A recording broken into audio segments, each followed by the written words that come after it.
Hello friends, welcome to our channel. Today we're going to take a look at another horrible case with you. The case of Sylvia Likens. Sylvia Likens was born on January 3, 1949, in Lebanon, Indiana, to carnival workers Lester and Betty Likens.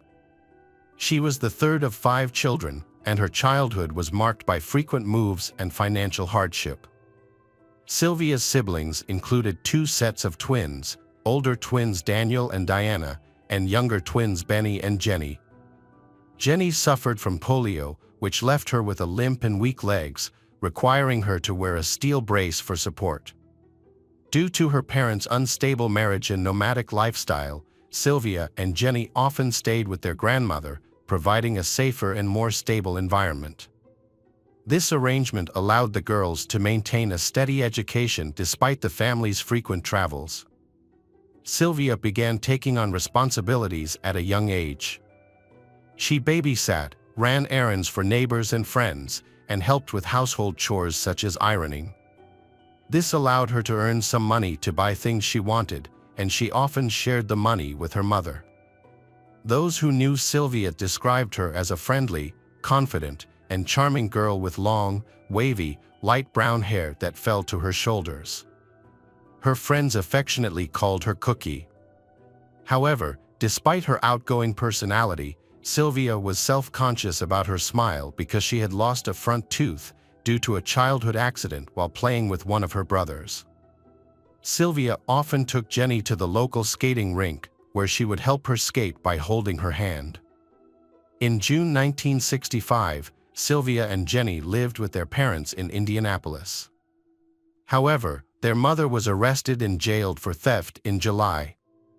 Their father, Lester, then arranged for his young daughters to stay with Gertrude Benizzi, a mother of 2 daughters, Paula and Stephanie, whom the Sylvia sisters had met at Arsenal Technical High School. Gertrude agreed to care for the girls as her own until Lester returned. After July 4th, Sylvia and Jenny moved into Gertrude's home at 3850 East New York Street. Meanwhile, their father, brother, and later their mother traveled to the East Coast for the festival. Gertrude would receive $20 a week to care for the sisters until November. At first, things seemed normal at Gertrude's house. Sylvia got along well with Stephanie, and they enjoyed activities such as singing along to pop songs and helping around the house. The Sylvia sisters regularly attended Sunday school with the other Benizzi children, and Sylvia was praised by the pastor for her kindness and respect. Problems arose, however, when Sylvia's father, Lester, began to pay Gertrude late, often a day or 2 after the due date. These delays frustrated Gertrude, leading her to abuse the sisters. She began to spank their bare bottoms with various objects, such as a 1/4-inch paddle, and cursed them. As the late payments became more frequent, the abuse and beatings escalated. On one occasion, Paula reported that Sylvia and her sisters had eaten too much at church dinner. As a result, both girls were spanked about 15 times on the back with the paddle. This occurred just a month after they moved in with Gertrude's family, in late August. Gertrude's behavior became increasingly abusive, with Sylvia as the primary target. It is possible that Gertrude's jealousy of Sylvia's youth and beauty contributed to her actions. Over time, the abuse became worse, with more frequent beatings. Sylvia was often starved. They were given only leftovers or spoiled food from the trash. On one occasion, she was falsely accused of stealing candy that she had actually bought.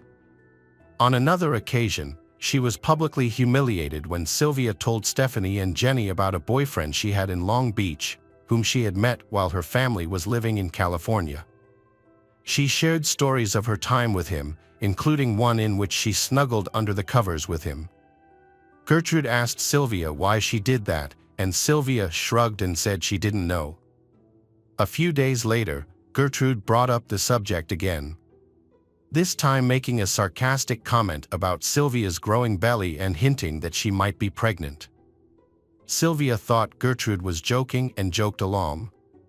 However, Gertrude continued to make things worse, repeatedly mentioning Sylvia's interactions with son and hinting that she was pregnant.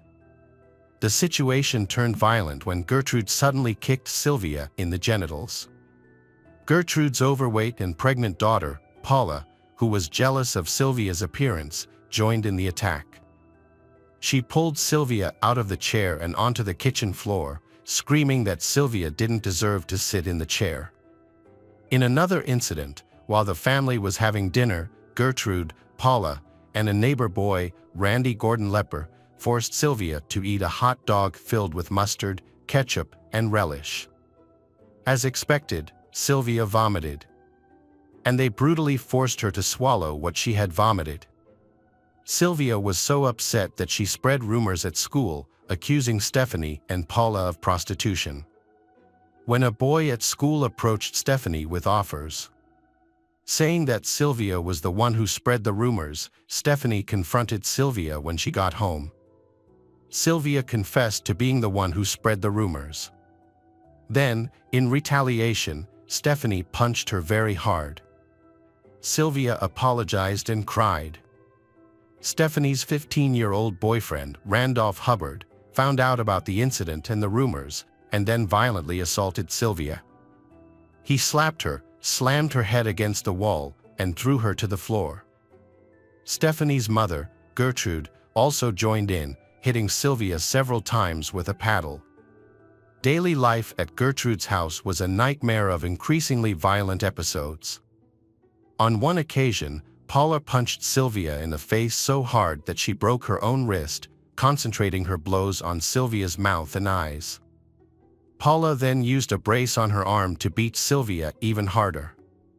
The abuse the Sylvia sisters suffered was not limited to physical violence. Gertrude also abused them verbally and psychologically.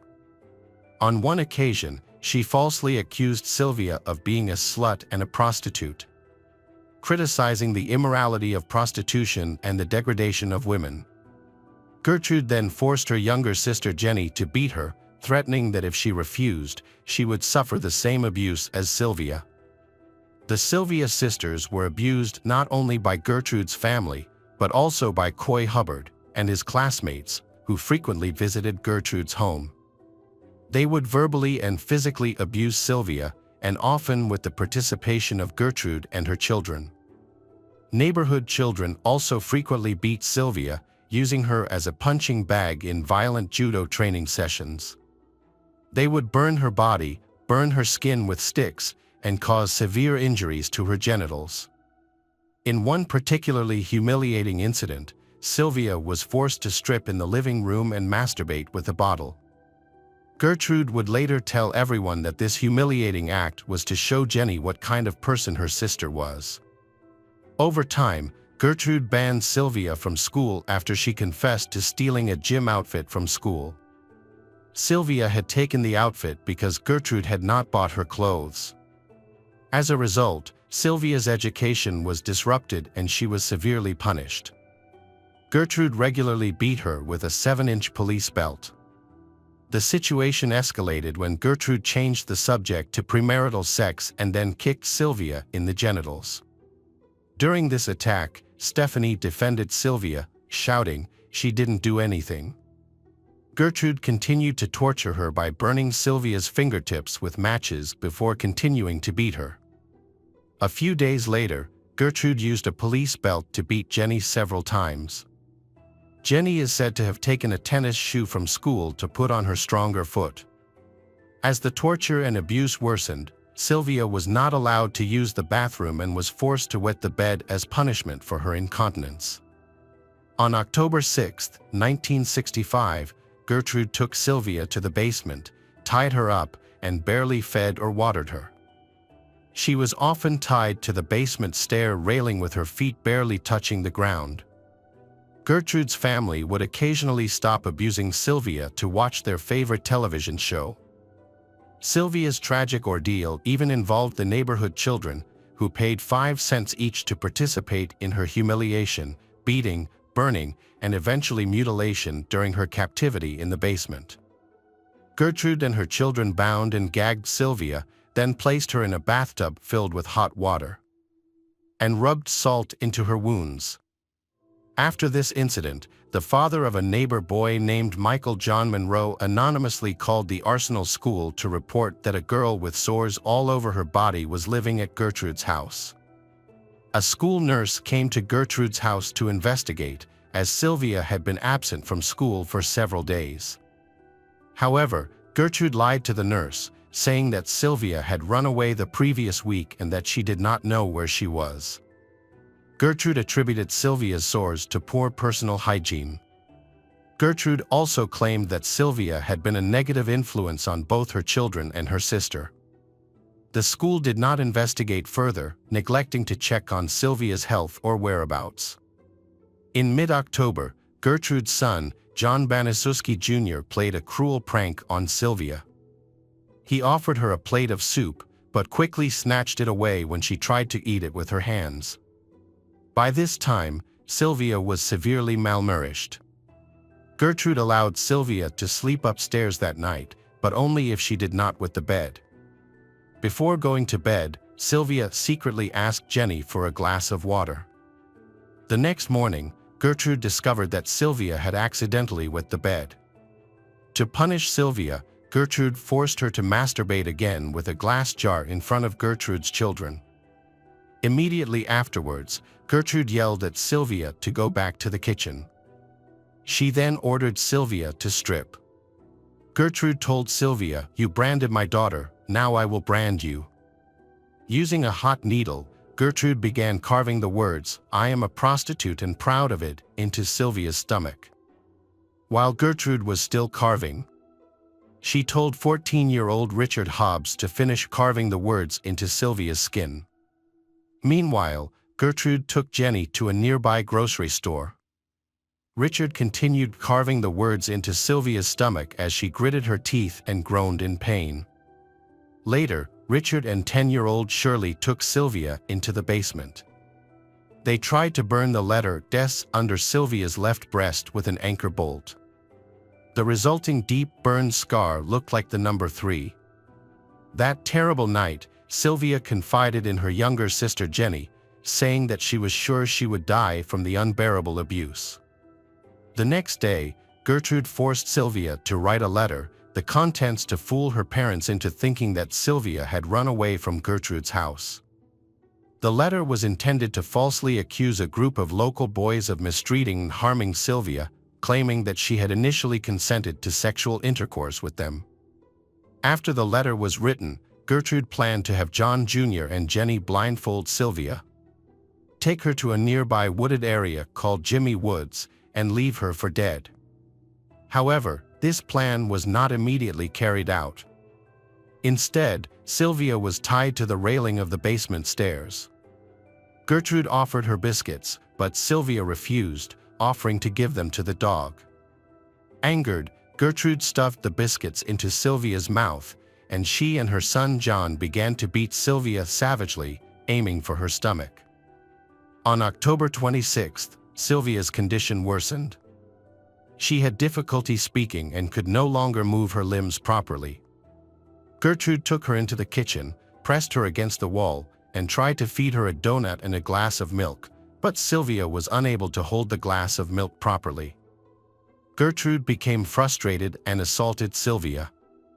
After being thrown to the floor and returned to the basement, Sylvia became delirious, moaning and mumbling continuously. When Paula asked her to recite the alphabet, Sylvia could not read past the first 4 letters, indicating that her cognitive abilities were severely impaired. She was also unable to get up from the floor. That afternoon, a group of neighborhood tormentors gathered in the basement, and Sylvia attempted to identify them, waving her arms and shouting names. However, her efforts were hampered by her increasingly deteriorating physical and mental condition. After being repeatedly abused, Sylvia attempted to escape from the basement but collapsed from exhaustion before reaching the stairs. As a result, she faced severe punishment. Gertrude hit Sylvia hard on the head, knocking her unconscious, then stood there watching her for a while. At 5:30 p.m., Richard Hobbs arrived at Gertrude's house and went straight to the basement. There, he found Stephanie crying, holding Sylvia's weak and badly injured body. Her mother Gertrude instructed Stephanie to clean Sylvia, but Stephanie and Richard decided instead to bathe Sylvia with warm soapy water and dress her in clean clothes. After bathing, they placed Sylvia on a mattress in one of the bedrooms. In her final moments, Sylvia expressed her final wishes, to be with her father or at least taken home. After enduring severe punishment and weakened by lack of food, she eventually died from her injuries. When Stephanie discovered that Sylvia was no longer breathing, she attempted to revive her with artificial respiration. Meanwhile, Gertrude claimed that Sylvia had been faking her death. Initially, Gertrude beat Sylvia's body with a book. When Sylvia was found dead, Gertrude panicked and ordered Richard Hobbs to call the police from a nearby pay phone. When the police arrived at the address around 6:30 p.m., Gertrude led them to the bedroom, where they found Sylvia's badly beaten and mutilated body on a dirty mattress. Gertrude gave the police a letter that Sylvia had been forced to write. Gertrude claimed that she had cared for Sylvia for more than an hour before her death and had applied antiseptic to her wounds in an attempt to provide first aid. She told the police that Sylvia had run away with some teenagers earlier, but had returned that afternoon, topless and holding the note. Holding a Bible, Paula told everyone in the house that Sylvia's death was preordained. She then turned to Jenny and calmly said, "If you want to stay with us, we will treat you like one of our sisters." However, Jenny was urged to say something to the police before they arrived. Jenny recounted the events leading up to Sylvia's death at the request of Gertrude's family. Jenny then whispered to the police to take them away, and she told them everything. Jenny Lycan's official statement led to the arrest of Gertrude, Paula, Stephanie, and John Jr. Banaszewski on suspicion of Sylvia's murder, just hours after her body was discovered. Coy Hubbard and Richard Hobbs were also arrested and charged with the same crime on the same day. Gertrude and Coy Hubbard's 3 older children were taken to a nearby juvenile detention center, while Gertrude and Richard Hobbs' younger children were detained at the Indianapolis Children's Home. All were held without bail until trial. Initially, Gertrude denied any involvement in Sylvia Lycan's death. However, within a day of her arrest, she admitted to knowing the children and admitted that her daughter, Paula, and Coy Hubbard had physically and mentally abused Sylvia. Gertrude also admitted to forcing Sylvia to sleep in the basement 3 times after she wet the bed. When asked about possible causes of Sylvia's incontinence, including emotional distress and kidney injury, Gertrude was evasive. Paula showed no remorse and signed a statement admitting to repeatedly hitting Sylvia. She also admitted to other acts of cruelty, such as pushing Sylvia down the basement stairs multiple times. John Jr. admitted to hitting Sylvia and frequently abusing her with his fists. He also confessed to burning Sylvia with matches on multiple occasions and said that his mother had burned Sylvia with cigarettes on multiple occasions. Sylvia Lycan's autopsy revealed severe and widespread injuries, with over 150 separate wounds throughout her body. She was severely malnourished at the time of her death. The injuries varied in location, type, severity, and stage of healing, and included burns, severe bruising, and significant damage to muscles and nerves. In addition, her vaginal cavity was swollen and nearly closed, and the autopsy found that her hymen was intact, refuting Gertrude's claim that Sylvia was 3 months pregnant and the allegations of prostitution and promiscuity. Sylvia Lycan's official cause of death was severe head trauma resulting in bleeding into the brain. The cause was a blow to the right side of her head. The doctor also noted that Sylvia's body had suffered severe damage from prolonged abuse of her skin and underlying tissues, as well as prolonged malnutrition. Sylvia's body was found and it was estimated that she had likely died within 8 hours of her discovery. An autopsy revealed that Sylvia had been recently bathed, possibly after her death, which could have affected the rate of loss of body temperature and the onset of rigor mortis. Gertrude Banaszewski, her children Paula and John, and two young neighbors, Coy Hubbard and Richard Hobbs, were tried and convicted in May 1966 for the neglect, torture, and murder of Sylvia. After 8 hours of deliberations, the jury found Gertrude guilty of first-degree murder and sentenced her to life in prison. She was paroled in 1985.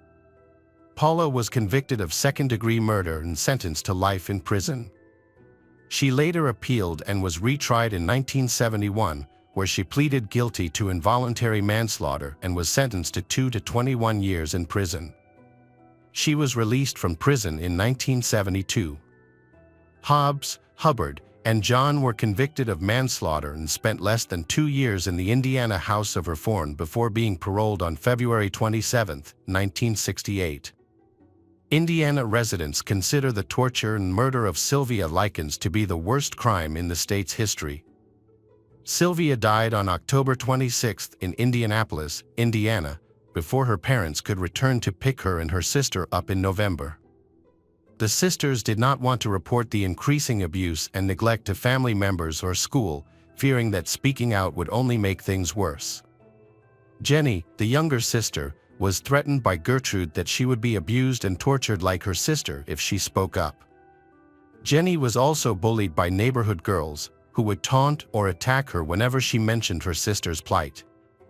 Neighbors, including a middle-aged couple who lived nearby, saw signs that the girls were being abused, but no one dared to report it to the police. All those involved in Sylvia's torture and murder were sentenced to prison. Although some perpetrators do not serve full prison sentences, they will forever be haunted by the consequences and horror of their actions. Hey detectives! Welcome back. We've got another mysterious case to explore. The case of Lisa Holm. Lisa Holm was born on February 7, 1998 in a small town in Sweden. It is a peaceful place where she lives with her parents and older sister. Lisa is a kind, positive, and determined person. Even before finishing her studies, she decided that she wanted to go to Australia to study architecture. Lisa has also had a lot of experience traveling with her family, visiting many other countries.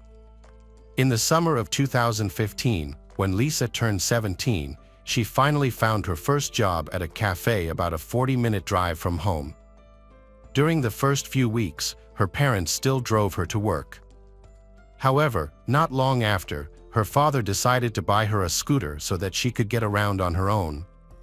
Lisa had this type of driver's license before she turned 18, which is the age required to apply for a car driver's license. She was very happy to receive this gift because it was an opportunity for her to go to work by herself without having to rely on others. However, in the first few weeks, her father still accompanied her by car because Lisa lacked experience driving on the road. She only worked on weekends, and her father accompanied her every morning and evening. This habit continued until June 7th, when he finally allowed her to drive herself to the cafe. Around lunchtime, her parents decided to visit her at work and have lunch together.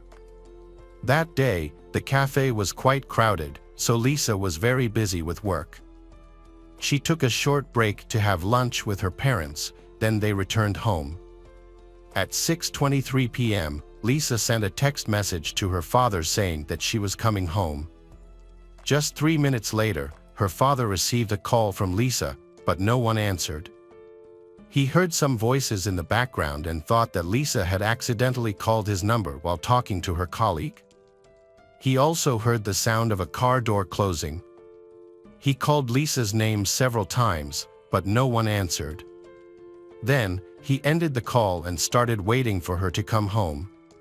However, she did not appear. After an hour, Lisa's parents began to worry.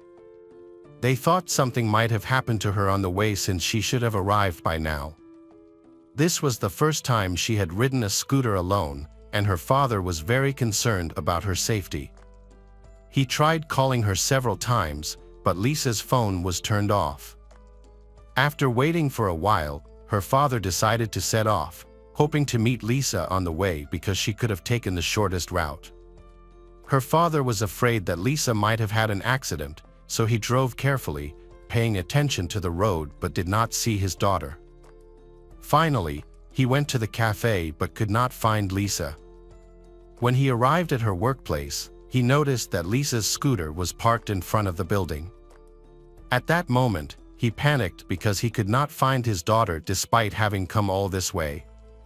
When he saw her scooter, he immediately calmed down, thinking that maybe she was just late for work for some reason.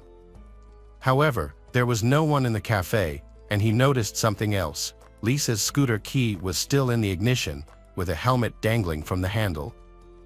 These things made him believe that something was wrong with his daughter. She would never leave the key in the scooter while leaving it unattended in the parking lot. Meanwhile, Lisa's mother contacted the cafe owner, hoping to find clues about her daughter's whereabouts. However, the cafe owner claimed that he did not know where Lisa was.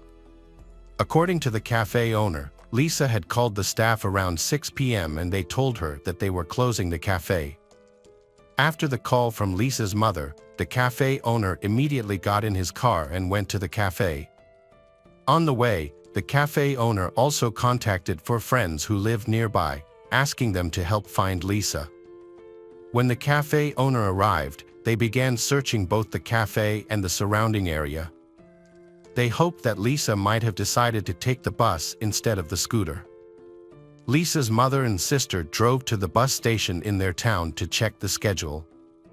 Unfortunately, Lisa was not on the bus. Her family immediately contacted the police. It was dark.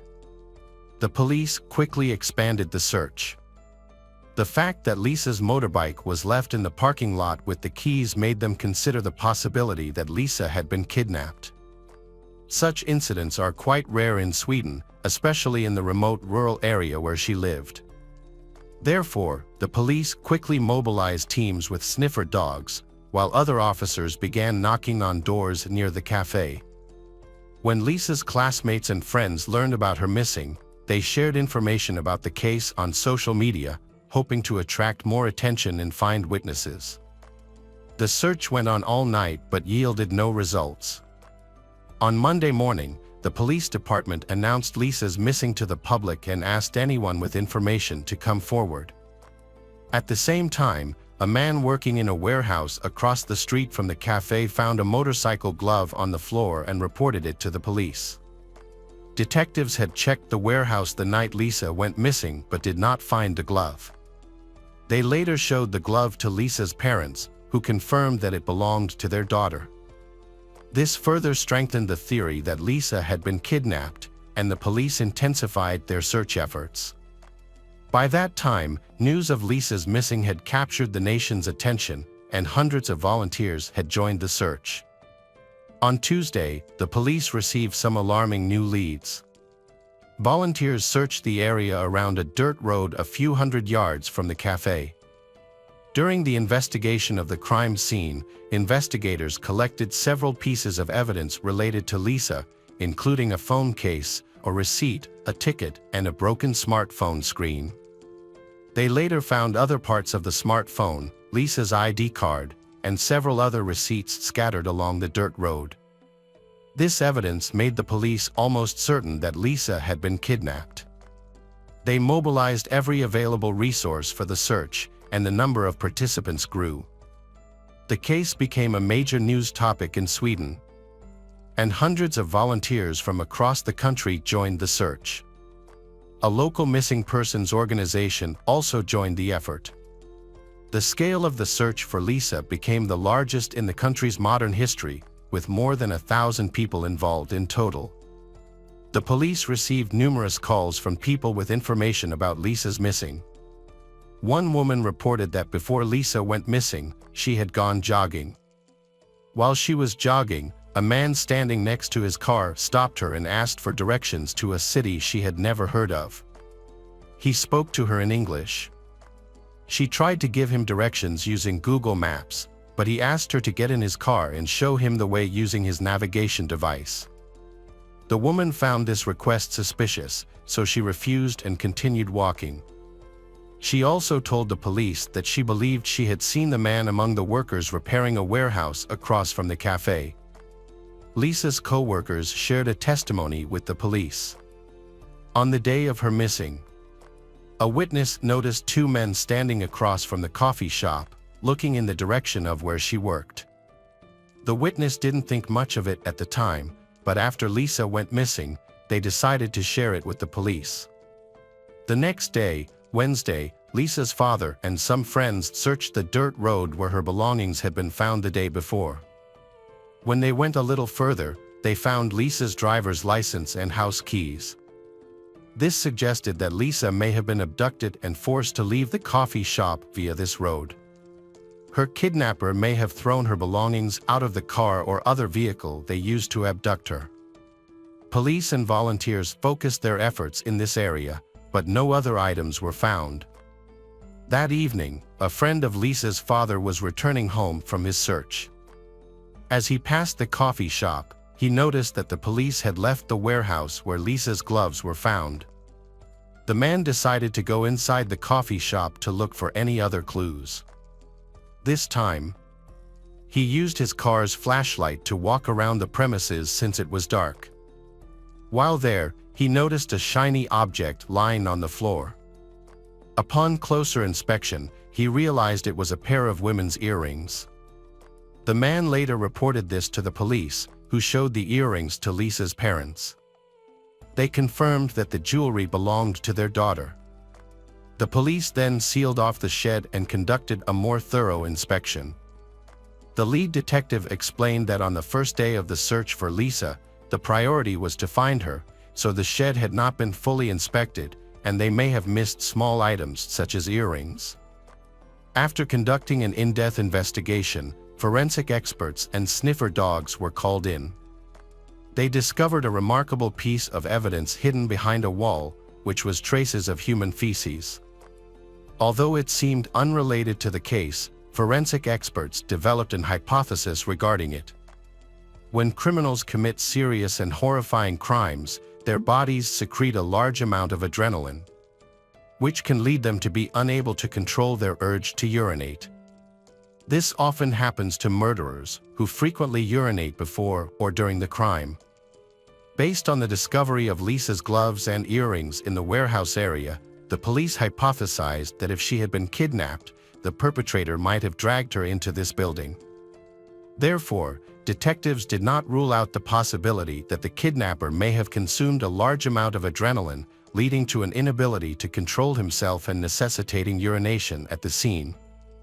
Consequently, fecal samples were taken and sent for DNA analysis. On Friday, the search area was expanded, and volunteers went to a farm about 3.2 kilometers from the cafe. This farm complex consisted of large buildings where many people worked. The search team decided to check the entire area. However, after they arrived, two men appeared at the farm. They spoke no Swedish and only communicated in English. One of them claimed that the police had come to the farm to check on them. But the leader of the search party did not believe him, as he thought he would be notified if it were true. So he decided to continue searching. The two men walked around the farm, observing for a while before driving away. After about an hour, the search team discovered a pile of branches behind the cowshed. Upon closer inspection, they found a motorcycle helmet, jacket, and headphones. Police quickly arrived on the scene and confirmed that these items belonged to Lisa. They then sent forensic experts to the farm to conduct a more thorough investigation. The detectives heard stories about two strange men who tried to stop volunteers from checking the farm.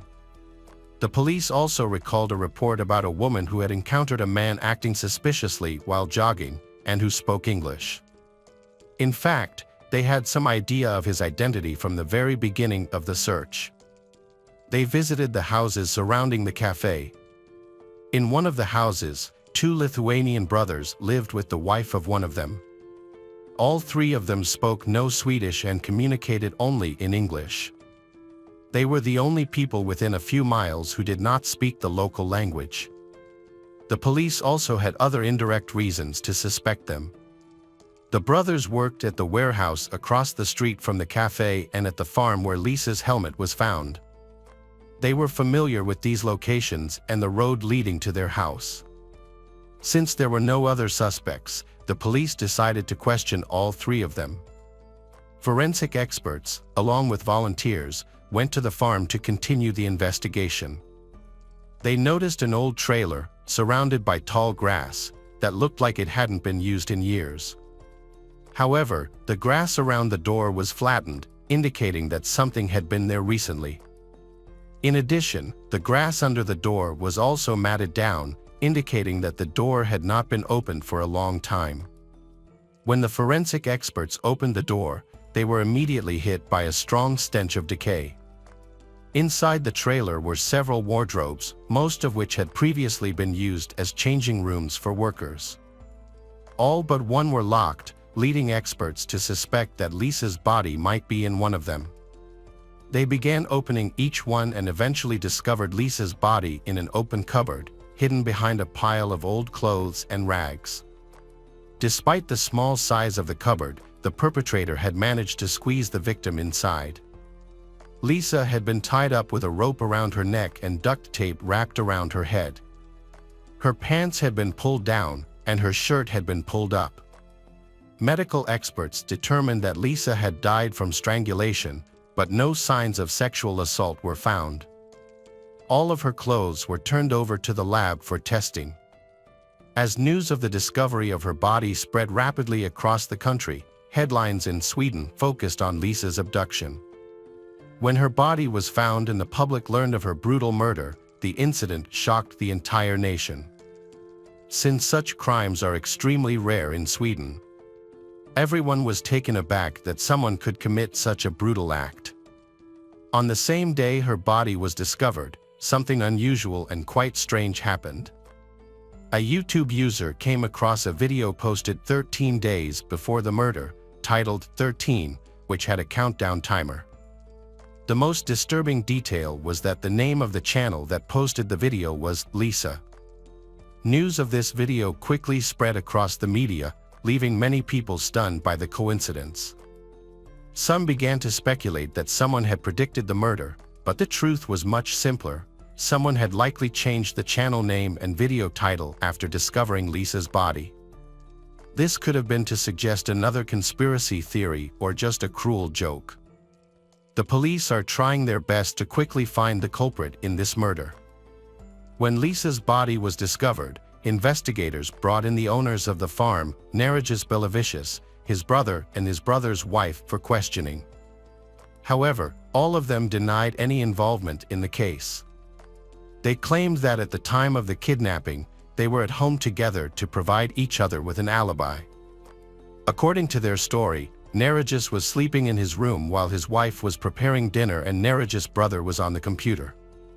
Around 8 p.m., Narigis woke up and went to the gas station to buy pizza and cigarettes.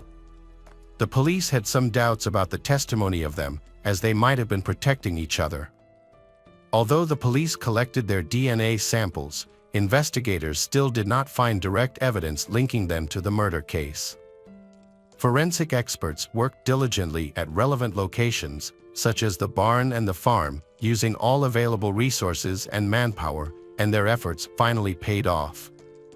In the barn area, there was a small room resembling an office, with a large window overlooking the cafe. When examining this room, experts discovered 15 different male semen stains on the wall and floor near the window. This suggested that someone had stood there, observing the cafe staff, including Lisa. The collected semen samples were promptly sent to the laboratory, where experts extracted DNA profiles from these samples. The results of the DNA analysis showed that all 15 semen traces matched the DNA of Narigis. Additionally, fecal samples found in the barn also matched his DNA. In the adjacent room, which had previously been used to store cow's milk, forensic experts found a pipe about 2 feet above the floor, covered in a thick layer of dust except for a small strip. The size of the strip matched the rope used to strangle Lisa. Blood was found on the pipe, and DNA analysis confirmed that the blood belonged to Narigis. On the floor near the pipe, they also found a piece of rope that matched the one on the pipe. experts conducted tests and identified two DNA samples, Lisa's and Neregis's. This was an important step in the police investigation. They had connected the suspect to the rope used to kill the victim. Additionally, a strand of Lisa's hair was found in the room. Another crucial piece of evidence was Neregis's DNA found on her jacket. Based on this evidence, the police believed that Lisa had been murdered there.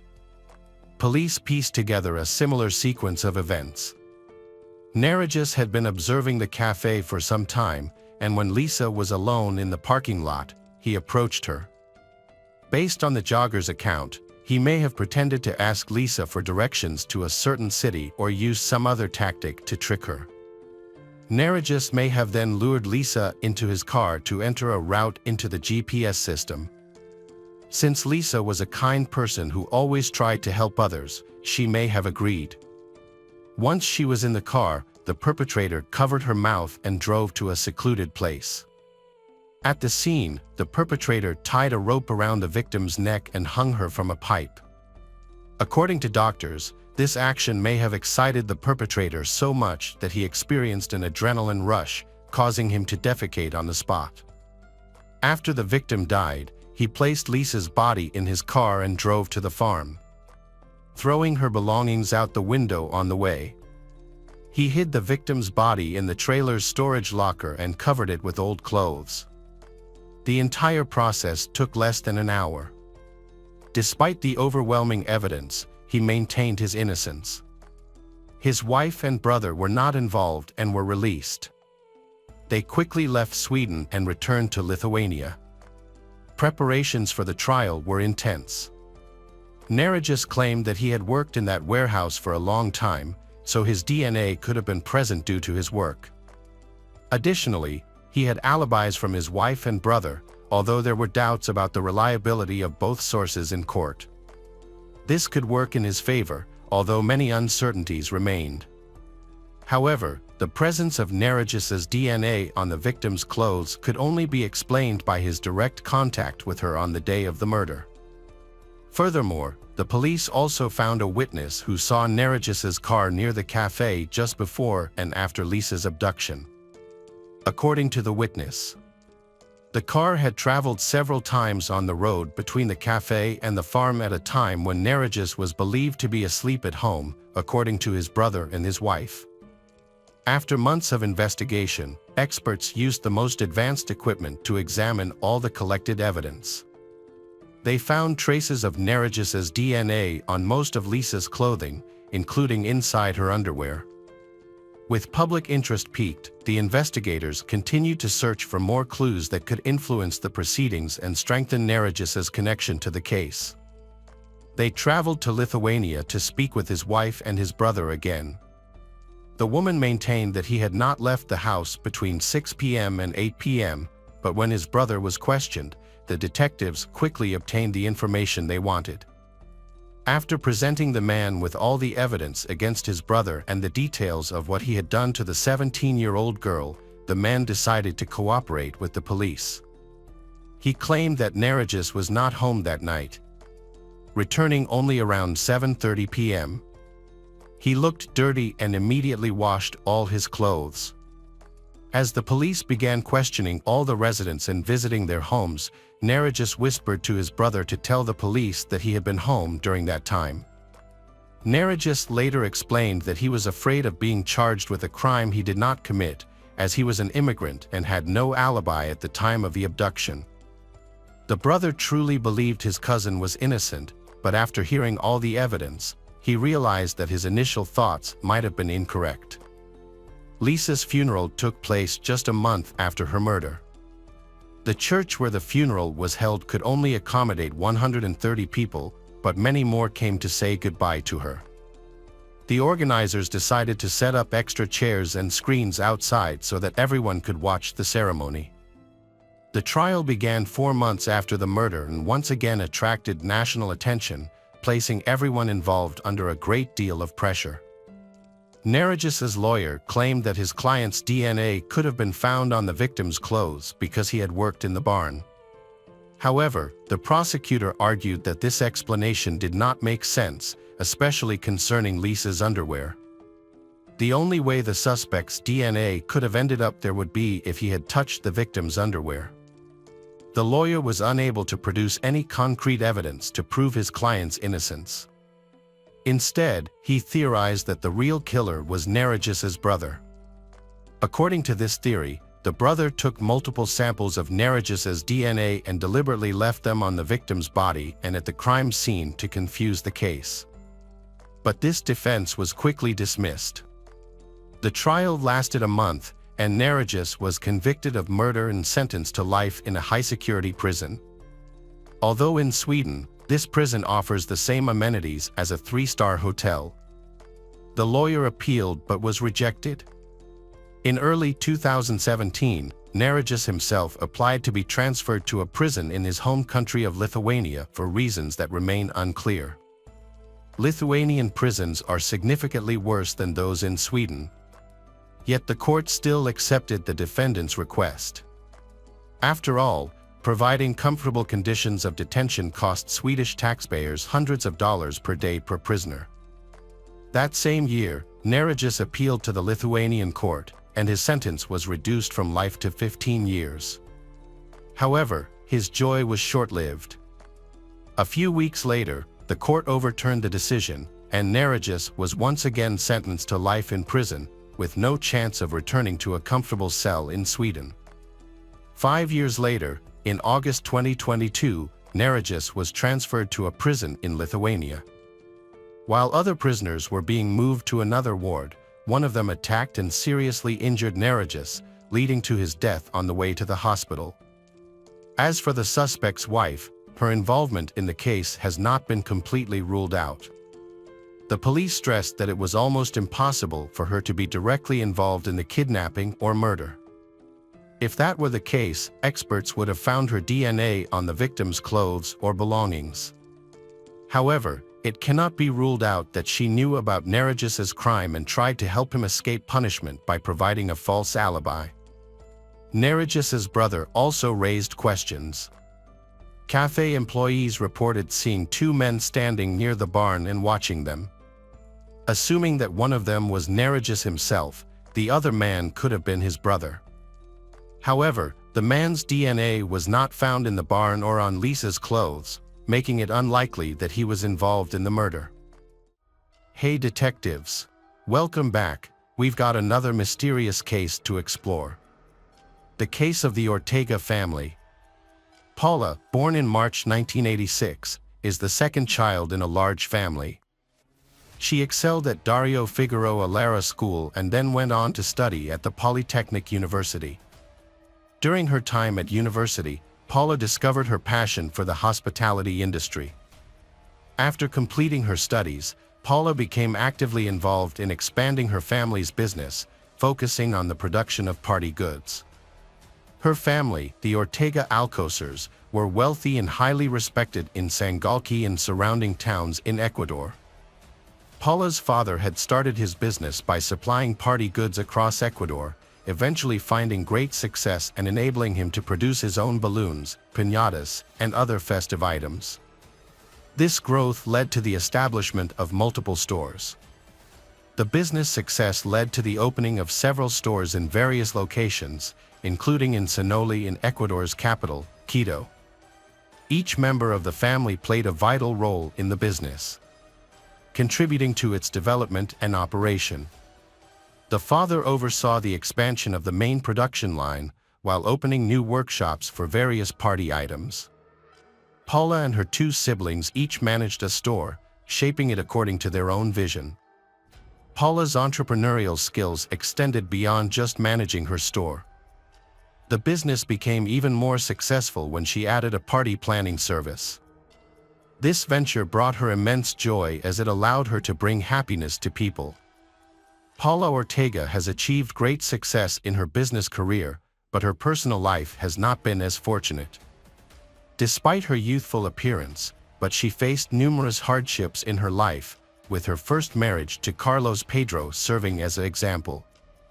After their first daughter was born, Carlos became an alcoholic.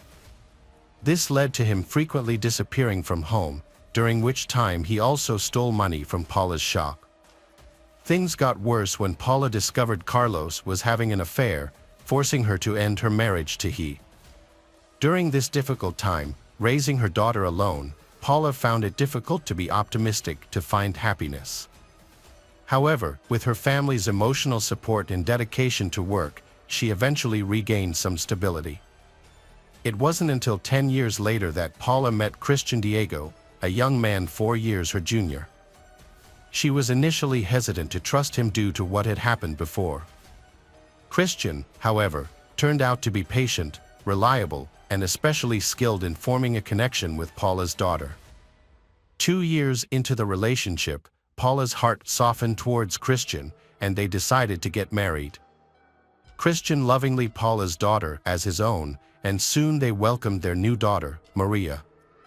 Christian and Paula spent 5 happy years together, during which time Christian became an integral part of Paula's family business, helping to find locations for new stores. This job required him to travel often, resulting in frequent absences from home. Christian comes from a low-income family, but he has big dreams. He wants to one day own a large and successful business. In 2000, when her father passed away after a long illness, her life took a complete turn. The loss devastated the family and disrupted their business.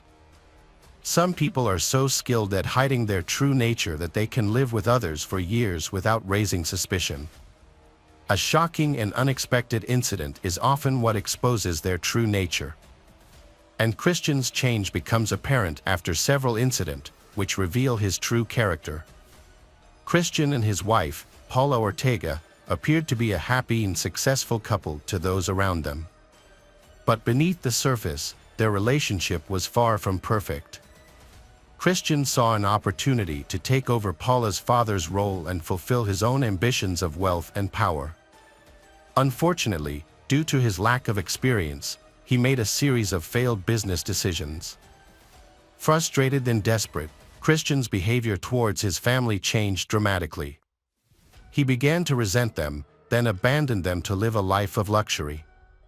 He immersed himself in a world of pleasure and became involved with many women and alcohol. Without Paula's father to restrain him, Christian's true nature finally began to emerge. Paula refuses to repeat the mistakes of her previous miserable marriage, but her relationship with Christian only gets worse. They had an unhappy home life, filled with frequent, that revealed Christian's true character, an ambitious and power-hungry individual who only cared about himself and demanded unconditional obedience. After a heated argument, Paula secretly filed for divorce. However, when Christian found out, his behavior suddenly changed. To maintain his status in the family and afraid of losing everything, Christian repented and tried to change everything. He sincerely apologized for his previous actions, saying that they were due to confusion and insecurity, and vowed to love and cherish his family. Convinced by Christian's words and afraid of being alone again, Paula decided to give him a second chance, despite her initial reservations. In an attempt to mend their relationship, Christian proposed a romantic dinner at home, which Paula agreed to. To prepare for the evening, Paula asked her parents to babysit her daughter. While getting ready, she still couldn't get rid of her mixed feelings. On the surface, she was very excited, but deep inside, she still longed for a happy, united family and durable family. The evening got off to a great start, with the living room decorated with festive garlands and the dining table lit by the warm glow of candles. Christian opened a bottle of white wine, and Paula served a hot meal. However, Christian's sudden announcement disrupted the peaceful atmosphere. He shared with Paula his plans for the Allure company, revealing that he had made a serious mistake in a recent tender, and it has resulted in significant financial losses. Christian announces that the company needs a new investor to stay afloat. This means that a portion of the company's ownership will change officially. Paula objects to the idea, believing that her father's business should remain family-owned. Christian, who has found an investor, becomes increasingly frustrated with Paula's objections. His eagerness to close the deal clashes with Paula's desire to keep the company in the family, causing tension in their relationship and spoiling the mood at dinner. On January 2, 2023, Paula took her youngest daughter to the playroom. She then went to her shop, where she was preparing a large order for an upcoming themed event, which involved assembling balloon fountains and party decorations. During her lunch break, two men showed up at the shop, despite it being closed. She opened the door, expecting a courier for the balloon bouquets she had prepared. To her surprise, the two men were dressed alike and wore dark hoodies, which made them stand out from the other customer.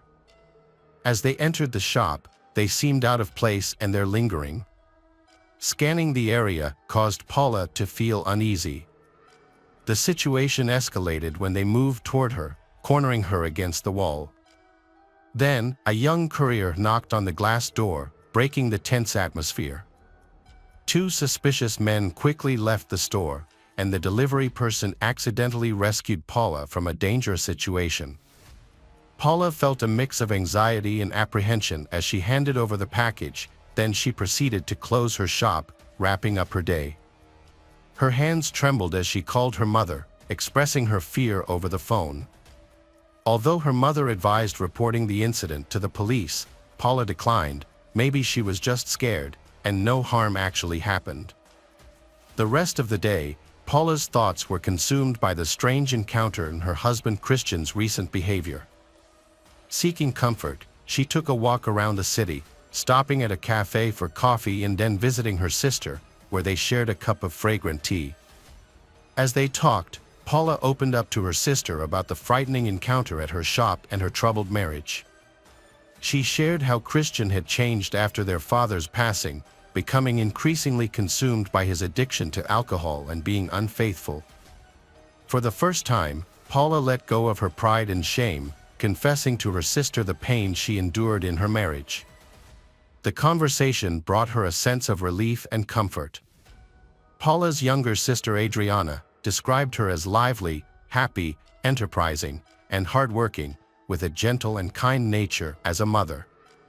One day, Paula discussed her long-term goals with her sister, including her aspirations for her daughter's future careers and her own plans for the business.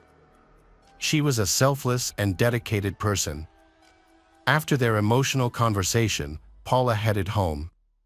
However, her journey was interrupted by a phone call from Christian. He informed her that he was picking up their daughter from her play activities and would also stop by the shop to pick up his other daughter.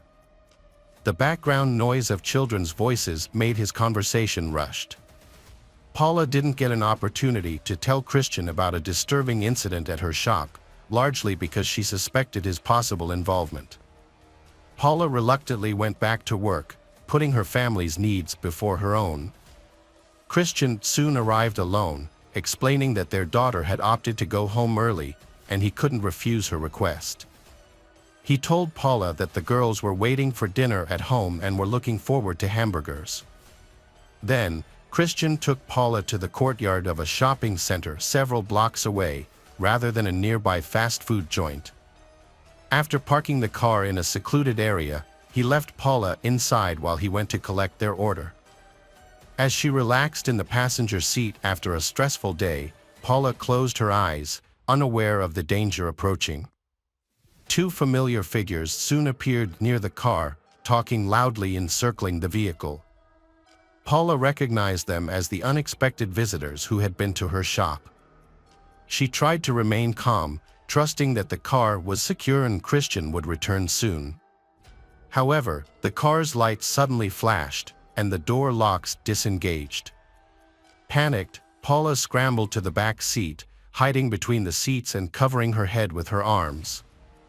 Unfortunately, she was trapped with no escape. One of the intruders took the driver's seat, and the other got into the back seat. There, he pinned Paula down, making her situation worse. She then felt a warm liquid flowing down her arm, and shortly after, she lost consciousness. Paula sustained severe injuries, including 11 knife wounds on her neck and 2 on her face. A violent attack left Paula heavily injured and her assailants fled the scene. 7 minutes later, Christian returned to the car and witnessed a horrifying scene. The inside of the car was covered in blood. Panicked, Christian called emergency services and struggled to explain the situation clearly. After notifying Paula's mother about the attack, Christian drove to the hospital, but sadly, Paula died in the emergency room before receiving medical attention. Christian's reaction to his wife's tragic death was one of intense grief. Paula's sudden and violent death left everyone in shock, and many questions remained unanswered about the identity and motives of her attackers. Investigators discovered that $600 and a gold necklace were missing from Paula's purse, so they initially suspected a robbery. Further investigation revealed that 2 unknown men had visited Paula's store earlier that day, captured on city cameras. Although the footage showed the suspects wearing hoodies, making their faces unidentifiable, but images from the security camera footage still provide some clues for investigators to pursue. 2 months after the tragic incident, Paula's family was still seeking justice, but the investigation had made little progress. However, things changed when Paula's younger sister, Adriana, shared important information that she suspected Christian was involved in the case. Adriana told investigators about her conversation with Paula on the day of the incident. Revealing Christian's infidelity and domestic violence towards Paula, which led Paula to consider ending her marriage.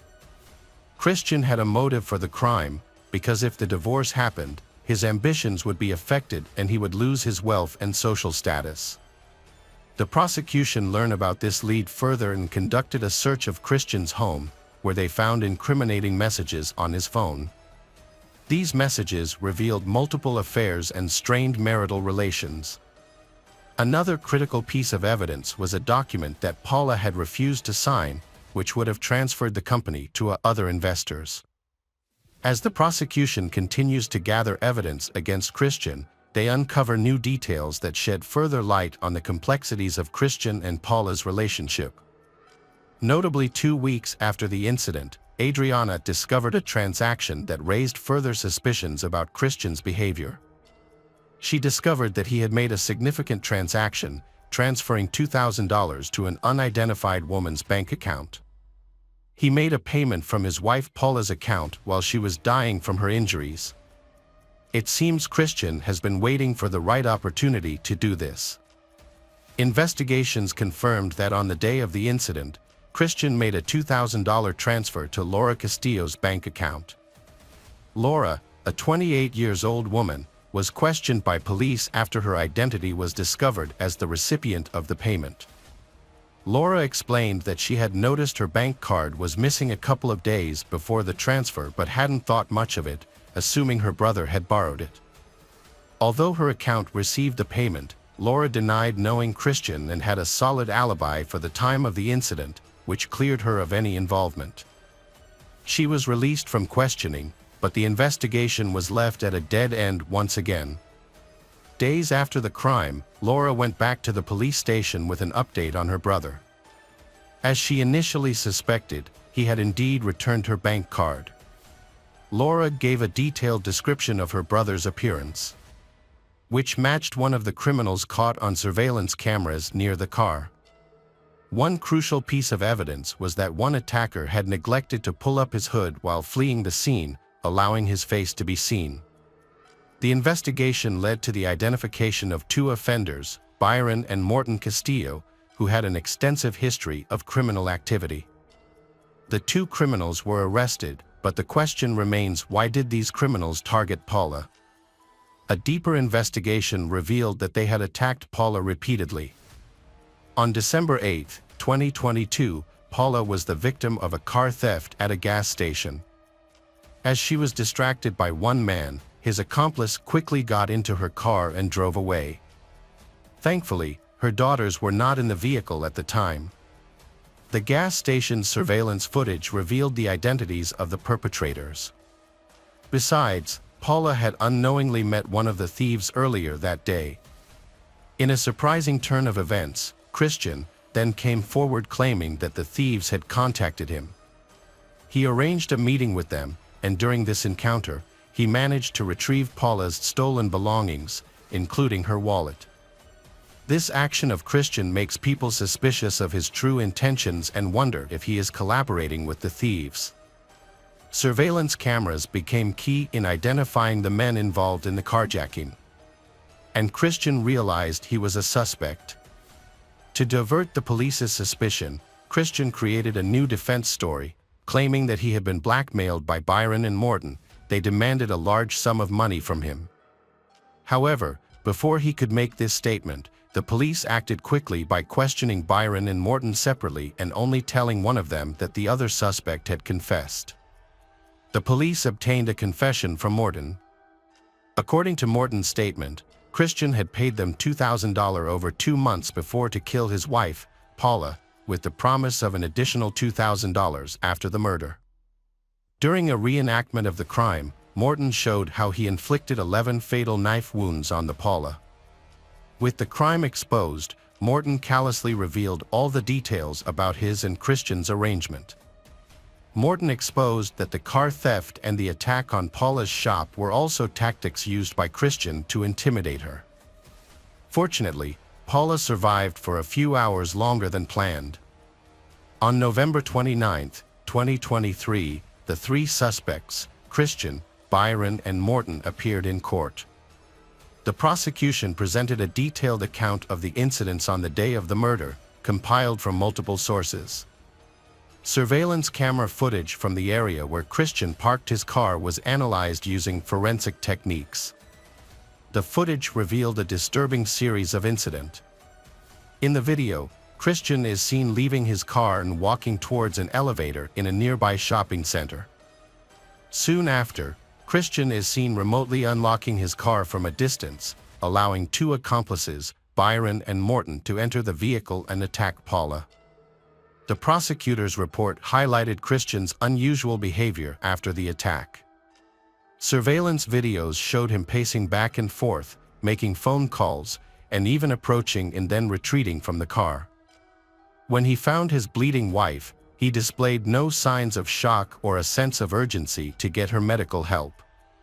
According to the videos, during the first 4 minutes after the attack, Christian's actions were calm and deliberate. He callously handled financial transactions, paying Byron and Morton for their role in the assault, while Paula lay bleeding in the car. At the time, she was still alive. Paula's family lawyers used this footage as evidence, urging the court to consider it as an aggravating factor in the crime. Christian dropped off Byron and Morton near Paula's store before the attack. However, these individuals arrived at the store earlier than expected, suggests that the original murder may have been planned for the store's closing time, when Paula was alone and eating lunch. The sequence of incidents presented in court during Christian's trial indicates that the crime was premeditated. Several hours before the 1:30 p.m. attack, Prosecutor Marlon Caldern pointed out inconsistencies in the suspects' actions, highlighting the question of how they knew Paula would be at the store at that time, unless they had been following them. Furthermore, Christian's behavior was scrutinized as evidence of his involvement in the crime. Notably, he was observed not fully closing the car window and unlocking the doors near the store. Additionally, he was seen pacing back and forth multiple times before assisting his wife and making phone calls, rather than immediately seeking medical attention at a nearby clinic. These actions are central to the case against him, which accuses him of orchestrating the murder of his wife, Paula. Testimonies from 10 witnesses, including neighbors, friends, and acquaintances, revealed Christian's true motives and objectives. He tried to pressure Paula into transferring her shares in the company because he could not sign a legal contract, but his efforts were unsuccessful. Although Christian did not physically harm Paula, he inflicted severe psychological abuse on her, artfully concealing it under the guise of a perfect family life. The Prosecutor General's report stated that video evidence implicated Christian as the mastermind behind the crimes, leading to his isolation. This measure is not an arrest warrant but a precautionary step to curb his threat to society. After this incident, Christian was accused of orchestrating his wife's death. His defense team tried their best to defend that he was innocent. However, they were unsuccessful in refuting key evidence, including surveillance footage and falsified company transfer documents. The defense team then changed their strategy, attempting to depict Christian as suffering from a mental disorder. Multiple psychiatrists evaluated Christian, but ultimately, he was deemed competent to stand trial. With the gravity of the situation becoming increasingly clear, Christian's defense counsel advised him to flee the country. They asked if his passport was ready and suggested that he purchase a ticket to Panama for the next day. However, this plan to evade justice ultimately failed. Christian's search for Central American flight tickets initially raised suspicion with the authorities. Following this discovery, the prosecutor quickly ordered an 8-hour detention of Christian. This was succeeded by the presentation of charges and the disclosure of case details to a specialized domestic violence judge, preceding the trial. Christian was held in pre-trial detention as the alleged mastermind behind an extreme act of violence that left 2 young children without a mother and their family to grieve. The Paula Ortega family demands justice for this heinous crime, emphasizing the immense pain and suffering inflicted on their children and the devastating loss they endured. After the case was widely publicized, the jury delivered a guilty verdict, finding Christian and his 2 accomplices, Byron and Morton, committed a brutal, intentional and carefully planned crime. As the trio showed no remorse, Christian and Byron and Morton were ultimately sentenced to 26 years in prison. The municipal authorities of Romanawi are deeply saddened by the loss of Paula. They expressed their heartfelt condolences to her family and friends. Paula was a highly respected businesswoman, a loving friend, mother, and wife who played a vital role in the development of the canton and bringing prosperity to those around her. Hi everyone, thanks for returning. Let's unravel another perplexing mystery. The case of Jasmine Richardson. The Richardson family was widely admired for their friendly and hospitable personalities, which made everyone feel at home. Deborah, Mark, and their children, Tyler and Jasmine, lived in a cozy home. Their home is frequented by friends, and the family atmosphere is built on the principles of love and respect. However, things took a turn when Jasmine, their 12-year-old daughter, entered puberty. From a calm and obedient girl, she grew into a confident but also impulsive young woman. This new personality led to frequent conflicts with her parents, and her academic performance started to decline. Jasmine's interests changed in a big way. She switched from listening to modern pop music to heavy rock. In addition, her fashion style is no longer the same as before. Gone were the bright colors and cheerful clothing. Instead, she opted for a darker, more somber style that was often provocative. It was clear that Jasmine was trying to attract the attention of boys, and she began to accentuate the curves of her body. Her interaction with friends noticeably decreased as she began spending more time alone in her room, often with the door closed, glued to her computer screen. After the internet became available at home, her interests shifted to exploring Gothic themes, reading dark poetry, learning about criminal psychology, and studying human anatomy. She also became fascinated with criminal psychology and the Wiccan religion, referring to herself as a witch. She connected with like-minded individuals through websites focused on similar interests, forming a community of friends who shared her passions. Her social media page featured the greeting, "Welcome to my tragic world." Jasmine's behavior, initially thought to be a sign of puberty, but late became more concerning as she began to distance herself from her family. She created a fictional online persona, gave herself a different name, age, and began seeking relationships with people much older than her. Her parents tried their best to support her during this difficult period, suggesting that they spend time together by participating in common activities. However, Jasmine found these suggestions uninteresting. Her relationship with her younger brother deteriorated as she started speaking to him less frequently, viewing him as an annoyance. In stark contrast, she spends hours talking to strangers on social media, building other relationships, to make up for her lackluster relationships with family and friends. Deborah and Mark were aware that their daughter's new hobbies were likely a temporary phase of her youth. As a result, they were patient and allowed her to explore her interests.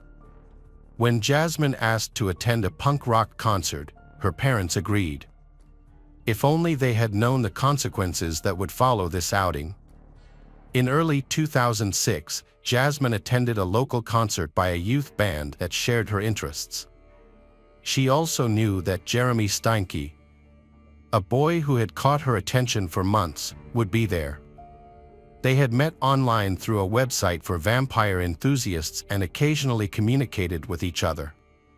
Jeremy created an online persona as a 30-year-old werewolf who craved blood. To support this claim, he wore a vial of blood around his neck, but the origin of the fluid was unknown.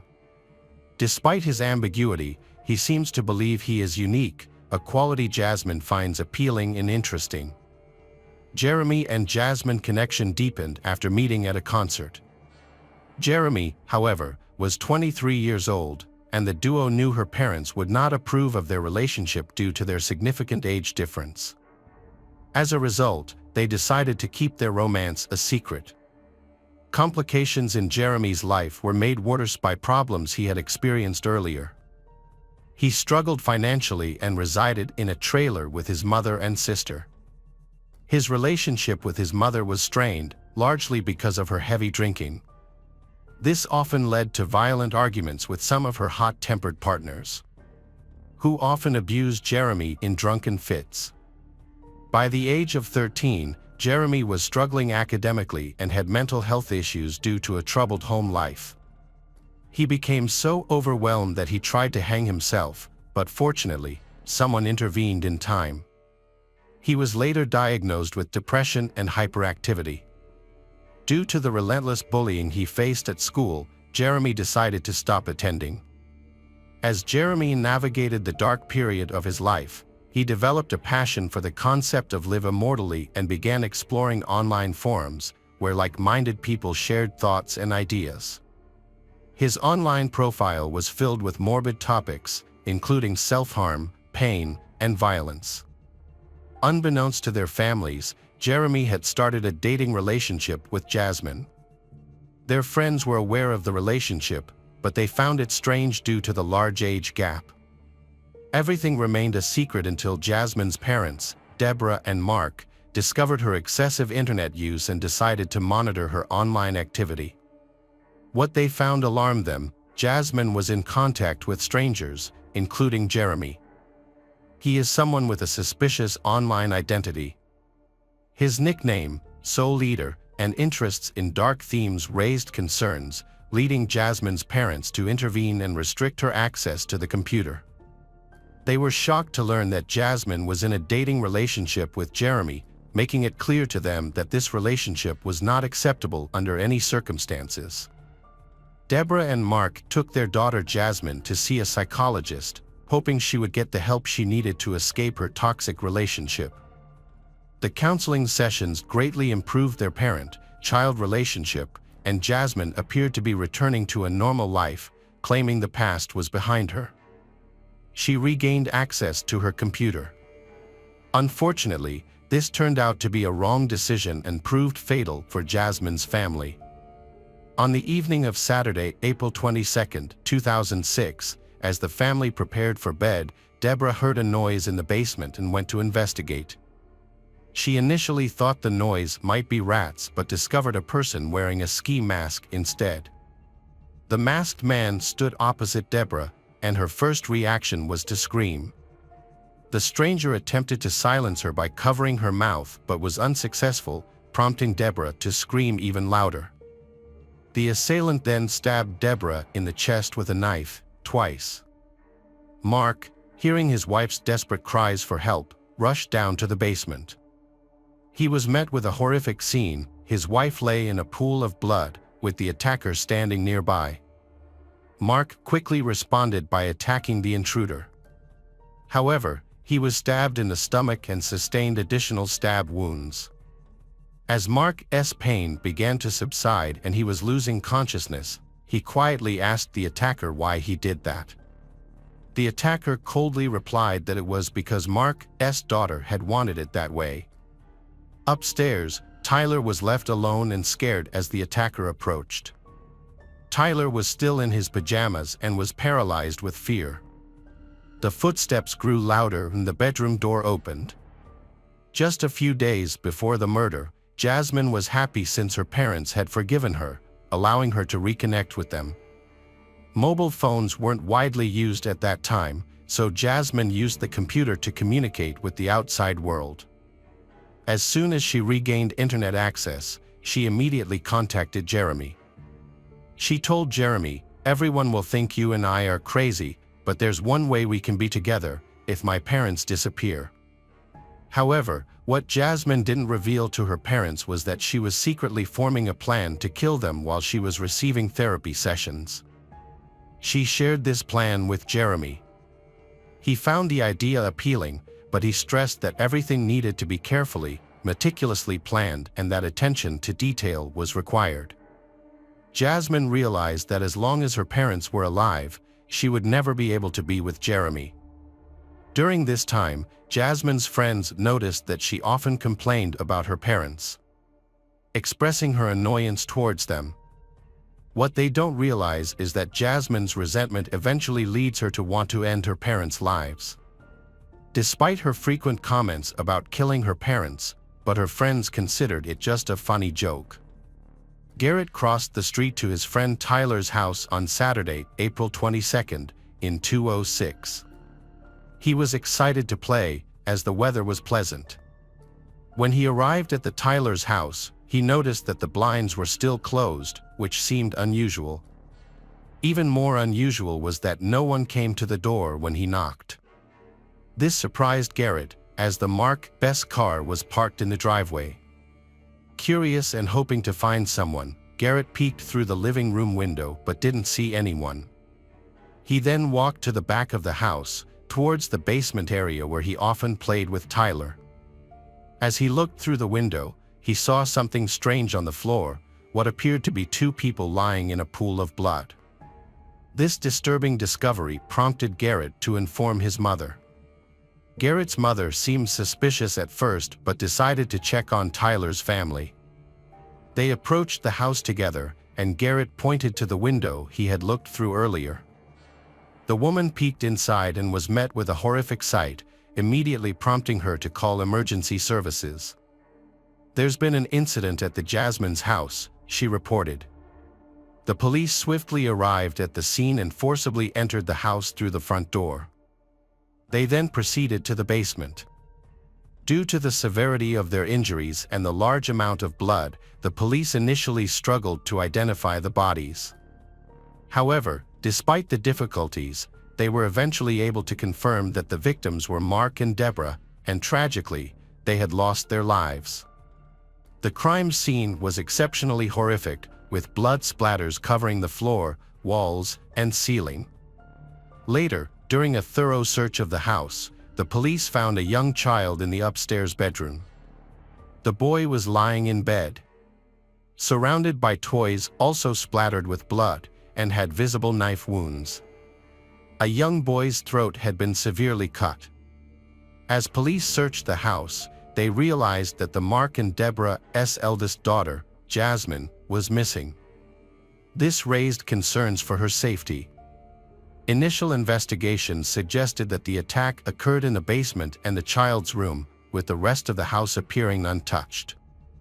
The condition of the boy's body indicated that the crime likely took place the previous night. It seemed that the perpetrator had broken into the house and attacked the boy and his parents. But what had happened to Jasmine, and where was she? The police developed several theories to explain her disappearance. One possibility was that she had managed to escape and was somewhere safe. Another possibility was that the perpetrator had taken her and was harming her. However, as the investigation continued, no clear answers emerged. Detectives turned to the media for assistance in locating the missing girl. Jasmine, hoping she would reach out or someone would come forward with valuable information. The investigation into the crime continued. Investigators interviewed relatives and friends of Mark's family and their colleagues to gather more detailed information about their lives. They sought to determine if the family had any enemies who could be capable of such a heinous act. However, upon further investigation, they learned that Mark's family was well loved and had no enemies. They were a loving family with a strong marriage and positive relationships with their children, except for one exception, their eldest daughter, Jasmine, who had been causing trouble lately. As a result, the media announcements shifted focus. The investigation now sought to locate the eldest daughter, Jasmine, a very suspicious person. The girl may have information about the case or might have been involved in it. Under Canadian law, which prohibits publishing the names of minors, so news outlets started referring to Jasmine Richardson as JR because she was underage at the time. After news of her relationship with Jeremy spread, this couple has become a wanted person by the police. The police initially focused on their friends and acquaintances. However, this line of investigation was ultimately unsuccessful, and the investigation reached a dead end. Police investigation revealed some new information. A few hours after the crime, Jasmine and Jeremy were seen at a restaurant and a party hosted by a friend. A friend noticed that Jasmine was fine, showing no signs of distress or trauma, and she continued to socialize, drink, and have fun. When friends asked how they managed to escape from her parents, Jasmine laughed and replied in a light-hearted manner. Jeremy and she took care of them. However, Jeremy's tone took a darker turn when he nodded in agreement, and then he added that he had cut them up like fish, implying a violent act had occurred.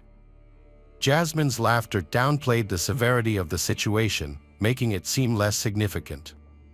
The party guests burst out laughing, thinking that the remark was a sick joke. However, they did not realize that it was actually true. The guests' amusement was also verified by a comedian who was present. The police found a detailed plan in Jasmine's school locker, revealing her intentions to harm her family members with the help of her boyfriend.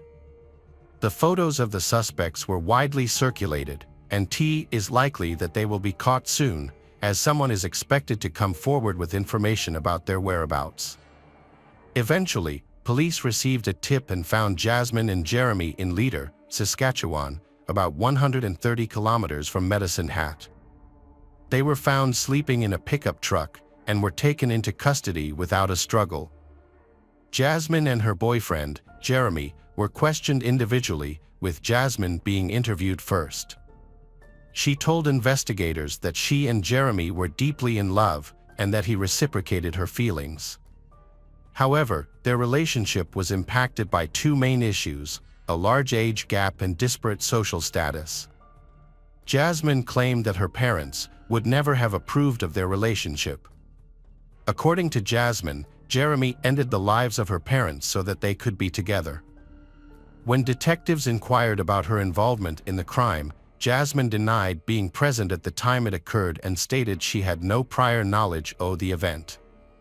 After she found out what had happened, she decided to run away with him because her love for Jeremy was so great. Detectives needed to identify the mastermind behind the plot. To get the suspect to cooperate, investigators came up with a clever tactic. They placed an undercover informant in Jeremy's cell, who successfully extracted information from him that contradicted Jasmine's claims. According to Jeremy, the plan to kill Jasmine's parents was actually she's idea. Jeremy was initially hesitant about going along with the plan. However, after realizing his own feelings for Jasmine, he agreed to it. Additionally, Jasmine's parents confiscating her computer as punishment also influenced his decision. Jeremy confessed to the informant. He took care of she parents, Deborah and Mark, while Jasmine took care of her younger brother, Tyler. Jeremy reveals that she desperately begged him to spare Tyler and come to her, and he was happy to get revenge on them all.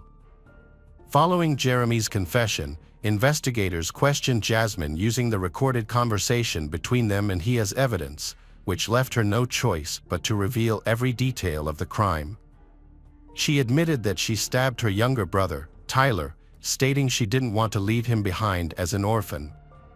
In the following investigation, Jasmine and Jeremy voluntarily shared their social media profiles and passwords. By doing this, investigators were able to look at their private conversations and found thousands of messages that backed up Jeremy's previous claims.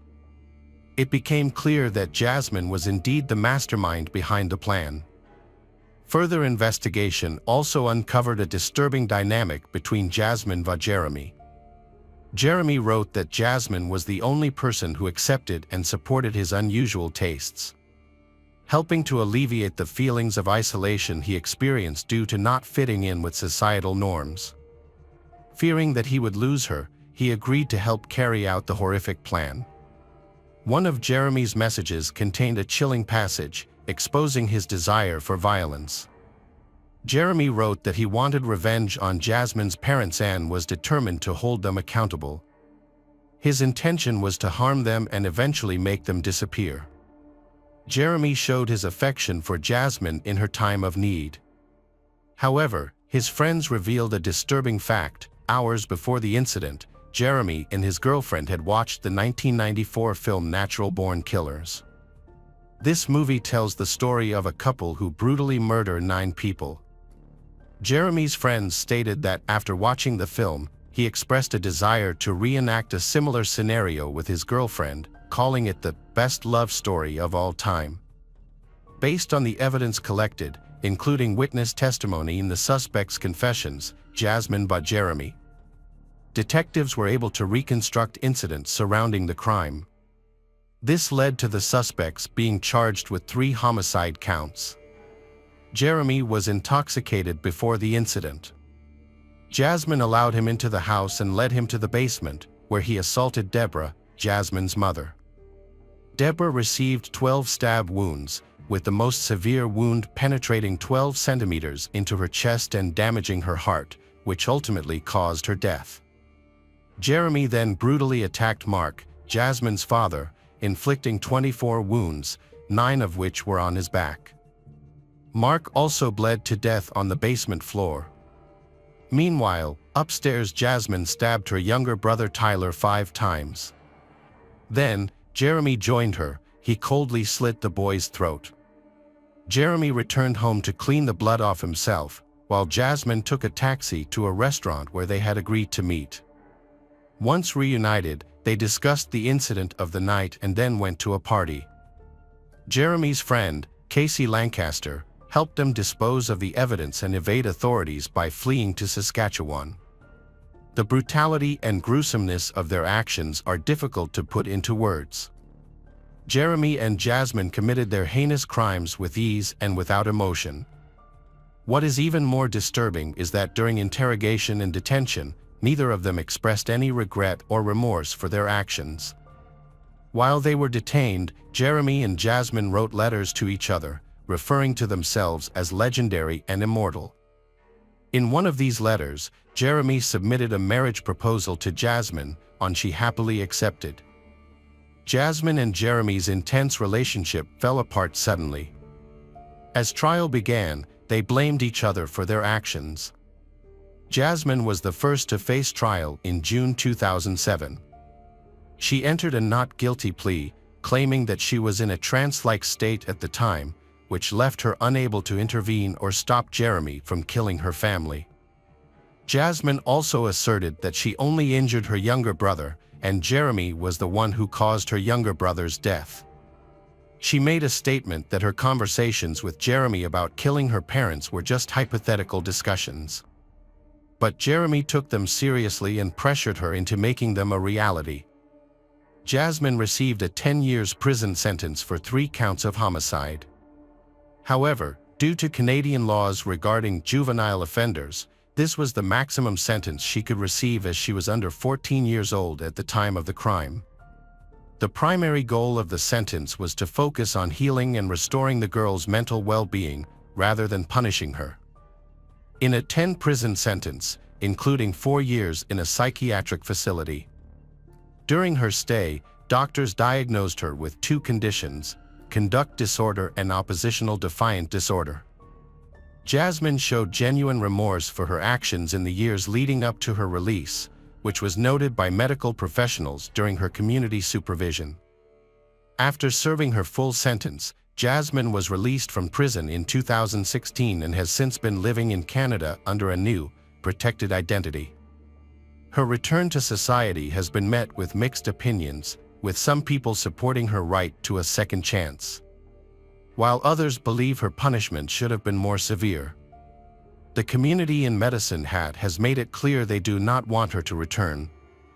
It remains to be seen whether Jasmine has truly changed and grown during her time in detention. Jeremy's trial began in 2008. He claimed that he had not initially intended to harm his girlfriend's parents, Deborah and Mark. However, after being discovered in the basement, he felt forced to attack. Jeremy denied harming Tyler and instead suggested that Jasmine was the one responsible. His defense argued that Jasmine had deliberately manipulated him into committing the crime, as she sought to escape her parents' strict control. Friends of Jeremy stated that he came to them before the crime. He confided in them his fear of losing Jasmine, to the point where he was willing to do anything to prevent it. Jeremy's lawyers asked the court to reduce the charges to manslaughter, suggesting that he was under the influence of substances at the time of the crime. When questioned by the prosecution about his motives, Jeremy gave an inconsistent response. He stated that when someone finds their soulmate, they will do whatever it takes to keep them. Throughout the trial, Jeremy remained largely unemotional, but broke down in tears when his mother, Jacqueline May, testified in his defense. Jacqueline felt guilty about the role she played in his upbringing, during which he was frequently physically and emotionally abused by her partners. In the end, Jeremy was found guilty of 3 counts of first-degree homicide and received 3 life sentences. He will be eligible for parole in 25 years, starting in 2033. Casey Lancaster's charges related to being an accomplice in a crime have been dismissed in a Medicine Hat court. However, she was found guilty of obstructing justice. As a result, she received a 1-year sentence of house arrest and was prohibited from using drugs and alcohol during her custody. Hey detectives! Welcome back. We've got another mysterious case to explore. The case of Sarai Sierra.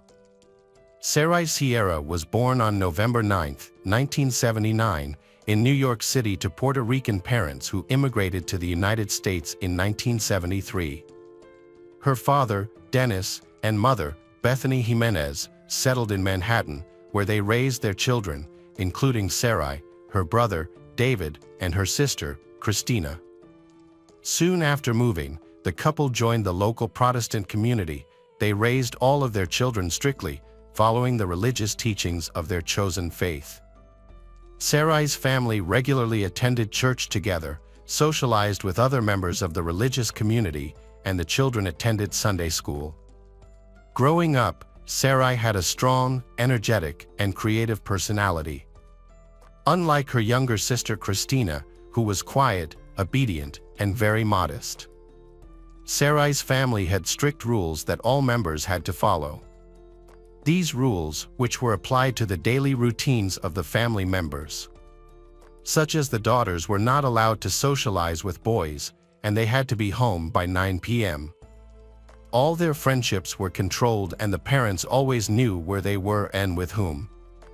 Sarai's life revolved around her family, school, and church, and her sphere of contact was limited to those places. For a young, active, sociable girl like Sarai, she felt trapped by the boundaries set by her parents, even though they thought they were doing the best for her. During her school years, Sarai planned to go to a teacher training college and become a teacher in the field of culture or art. However, as she neared graduation, her interests changed and she became fascinated with psychology, considering a career change to a field related to this new passion. At a religious community meeting, a young man named Stephen noticed Sarai, a striking dark-haired beauty. he found an excuse to talk to her. At the time, Sarai was 18 years old, while Stephen was 7 years older than her. Despite the age difference, her parents found Stephen to be a decent, polite, and honest young man, so her parents agreed to let the couple date. Stephen quickly got along with Sarai's parents, Dennis and Bethany. Less than a year after meeting, in February 1999, the couple married. Sarai was 19 and Stephen was 26. It is possible that Sarai did not truly love him, but agreed to marry him for the purpose of moving out of her parents' home and freeing herself from such strict control. After the move, Stephen and Sarai settled in Michigan, where Stephen's parents lived. The change was especially important for Sarai, who had spent most of her life in New York. The new environment seemed to have a positive effect on her. She enjoyed decorating her new home, making new friends, and exploring the area. Sarai found work as a receptionist at a local dental office and was thinking about getting a college degree. Sarai soon became pregnant, giving birth to a boy and then a girl. As a result, her college plans were postponed. A few years later, the Sarai family of 4 decided to move again, this time to California, where they settled in the Silver Lake neighborhood of Los Angeles. Here, Stephen was offered a job, but the couple soon realized that the money he earned was not enough to live on. After consulting with each other, they decided to move back to New York. They found a small apartment to rent. At this time, the couple was having financial difficulties. Sarai remained at home to take care of the children, while her husband did many odd jobs to make a living. However, things began to stabilize when the children started going to school. Sarai got a job at an advertising agency. At the same time, Stephen found a stable job as a bus driver on one of the city's routes. Sarai put her studies on hold to raise her children. As her children grew older and her life became more stable at the age of 30, she returned to her long-cherished dream of pursuing an education. She decided to pursue a different field, choosing a degree in psychology at a local university. However, the boring classes began to bore Sarai. She decided to find herself in a different field, choosing a career that would inspire her and allow her to express herself. Since Sarai had always been creative, good at drawing and seeing beauty in everything, her artistic eye eventually led her to photography. To further hone her skills, she joined a prestigious photography community in New York. Her talent was quickly recognized as she demonstrated her ability to choose the perfect angle and create beautiful compositions. Her work was even praised by professionals for its creativity and vision. In early 2012, Sarai's colleagues advised her to create a social media page to showcase her work. She followed their advice and started posting her photos online. The response was overwhelming, with thousands of users subscribing to her profile and enthusiastically commenting on each new post. Within a few months, she became a real star, and her subscriber count continued to grow exponentially. The enthusiasm really overwhelmed Sarai. She felt that she could achieve much more and wanted to develop and improve in this direction. So she proposed to organize a group photography trip to look for beautiful and unusual locations in different parts of the world. She started by organizing short trips within the country, focusing on capturing iconic architectural landmarks and historical monuments through her lens. When her photos received significant attention and praise, she was motivated to continue. Next, Sarai wanted to travel to Istanbul, one of the most ancient and beautiful cities in the world, to document the city's historical sites. Sarai's decision to take a photography trip to the other side of the world surprised her family, especially her parents. Since she had never traveled abroad or been away from home for a long time, they were not very happy with the idea. However, Sarai was determined to carry out her plan and even arranged for her best friend, Magdalena, to come along. Her parents did not know that Sarai's family was going through a difficult time, as her relationship with her husband began to fall apart. It is possible that this difficult situation prompted Sarai's desire to take the trip. She wanted to change her surroundings and think about her family's difficulties. Sarai had lived in a strict framework for too long, and now she was eager to do what she wanted to do. At the same time, her husband Stephen's social media profile began posting cryptic statuses, reflecting on the value of marriage, love, and mutual respect in relationships. And there was a post where Stephen darkly hinted at Sarai's infidelity. But a few hours later, Stephen deleted the post, leaving unanswered questions behind. It was clear that he felt unhappy and unloved, and he tried to show it to everyone through his social media page. Sarai was also going through the same pain, but she kept it to herself, trying not to complain and focusing on her work. Sarai's long-awaited trip was coming up. But she received some disappointing news just before her departure. Her best friend Magdalena, who was supposed to accompany her, had to cancel the trip due to unforeseen work issues. Although Sarai was extremely upset, she had been looking forward to the trip for so long that she decided not to change her plans. Her family was worried about her traveling alone to a foreign country, but Sarai reassured them that everything would be fine. She promised to keep them updated by calling, writing, and sending photos every day.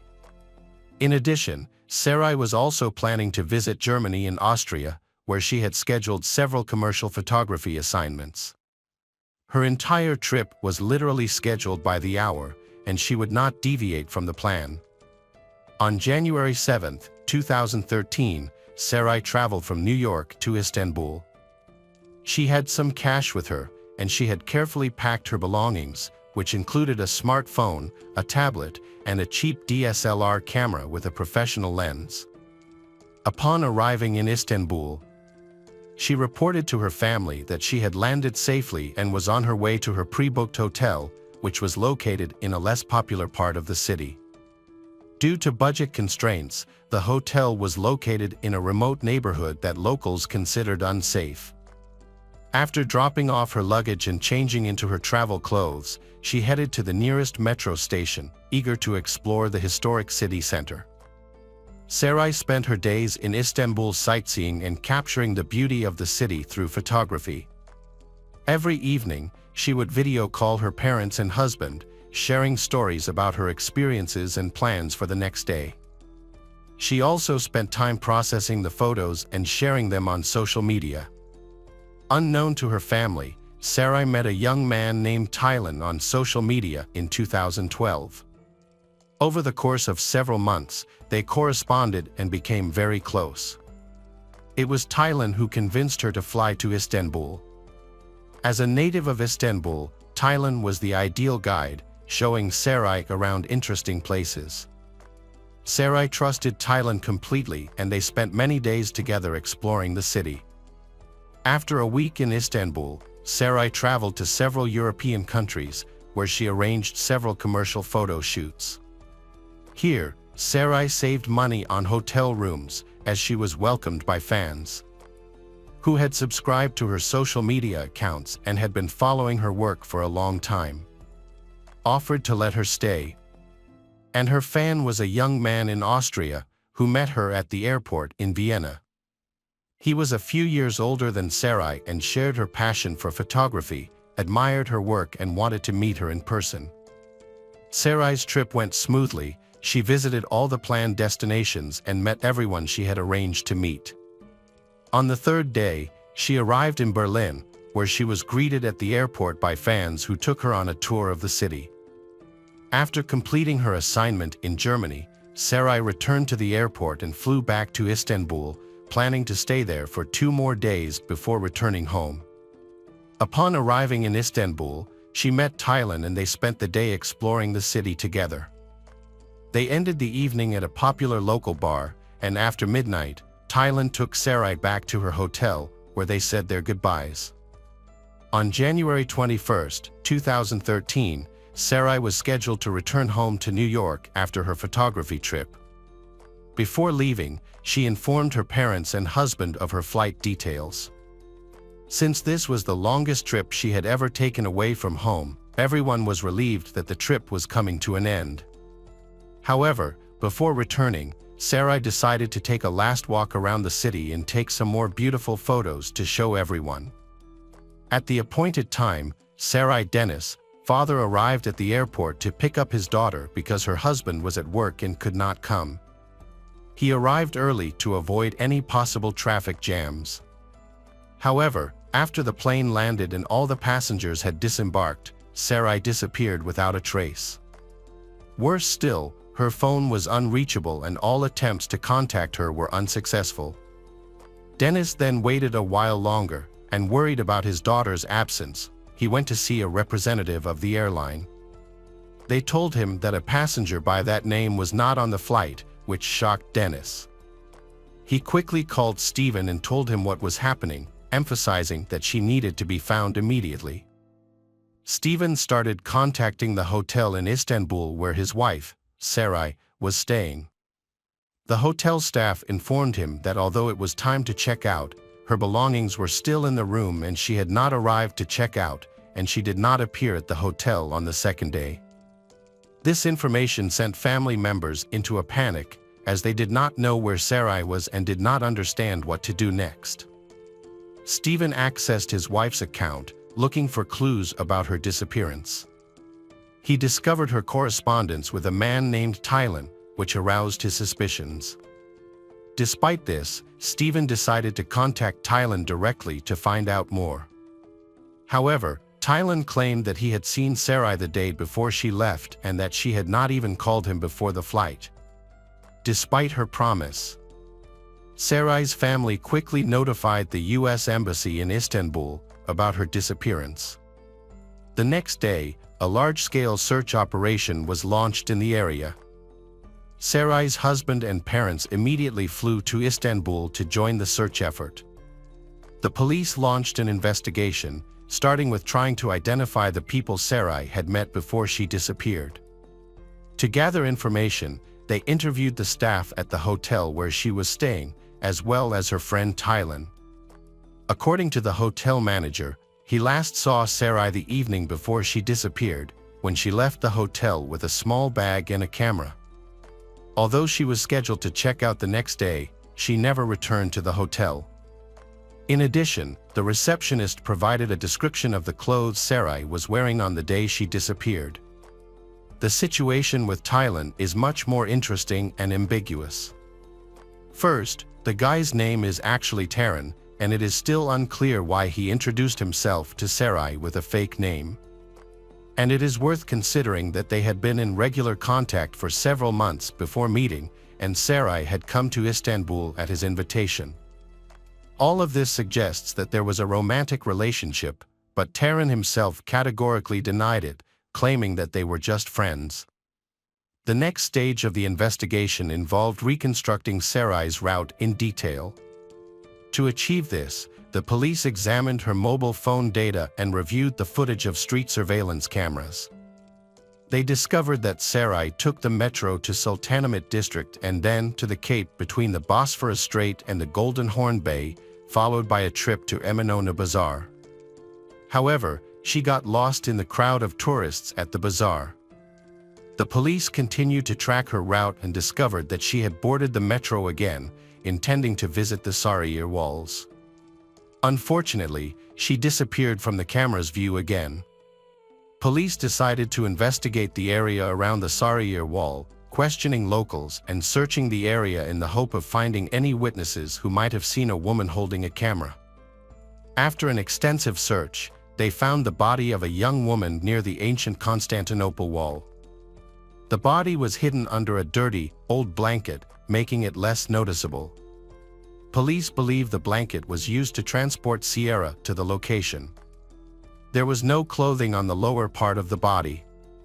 An autopsy found that Sarai died from severe head trauma caused by a heavy, blunt object.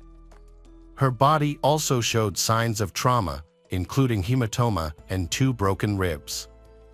There were also several hematomas on her body and several broken ribs. Pathologists also found epithelial granules and blood under Sarai's fingernails, indicating that she had defended herself and scratched at the attacker. An examination found that the attacker had taken her handbag, phone, and camera, but they left behind valuables such as her gold earrings, wedding ring, and expensive watch. A review of local camera footage showed a young woman resembling Sarai filming with her phone. A man then approached her, punched and pushed her, and both disappeared from view of the camera.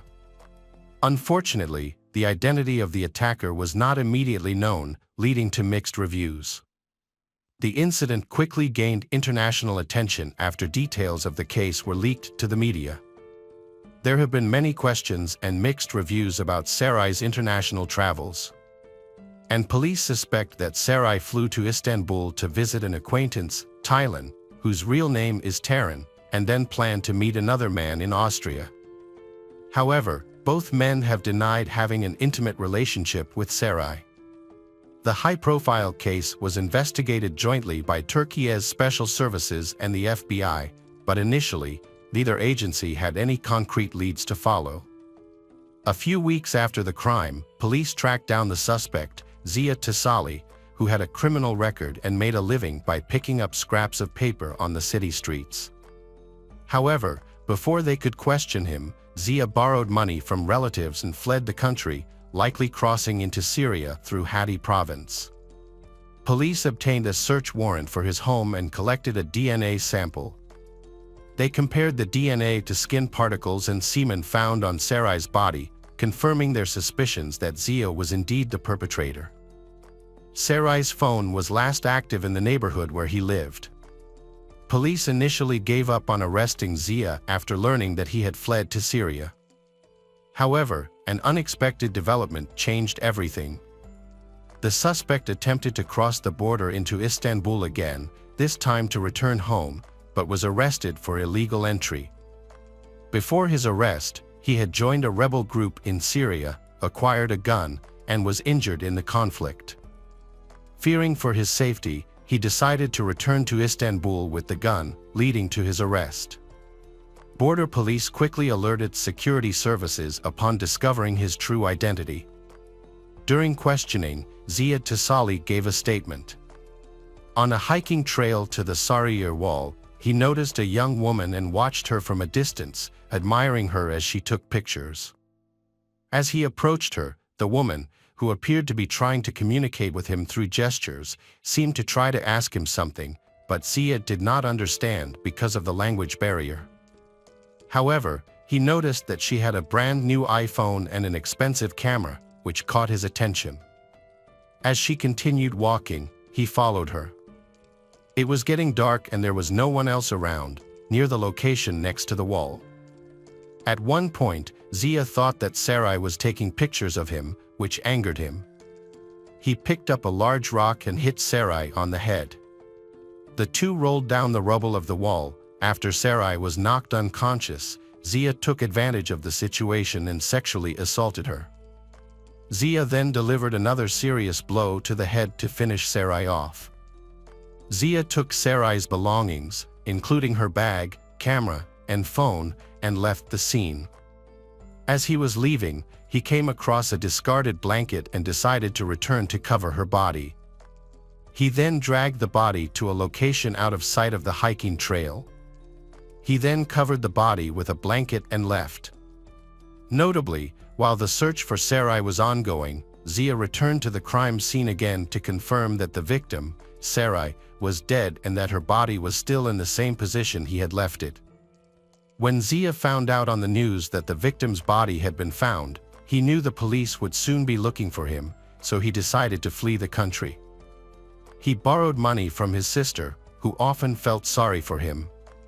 The stolen items turned out to be worthless to Ziya. The camera was broken during the fall and the smartphone was locked with a password that he could not crack. Therefore, he threw away the smartphone along with the other stolen items when he fled. Ziya did not deny his guilt, and judging by his testimony, he had no remorse for what he had done, nor was he troubled by his conscience. Important evidence presented in court included forensic DNA analysis.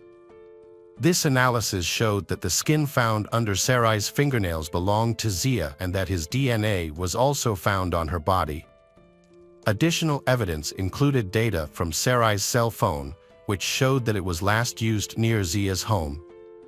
Additionally, a surveillance video recording of the attack added to the case file and supported the evidence against Zia. The presentation of all the evidence led to the decision that Zia should undergo a psychiatric evaluation.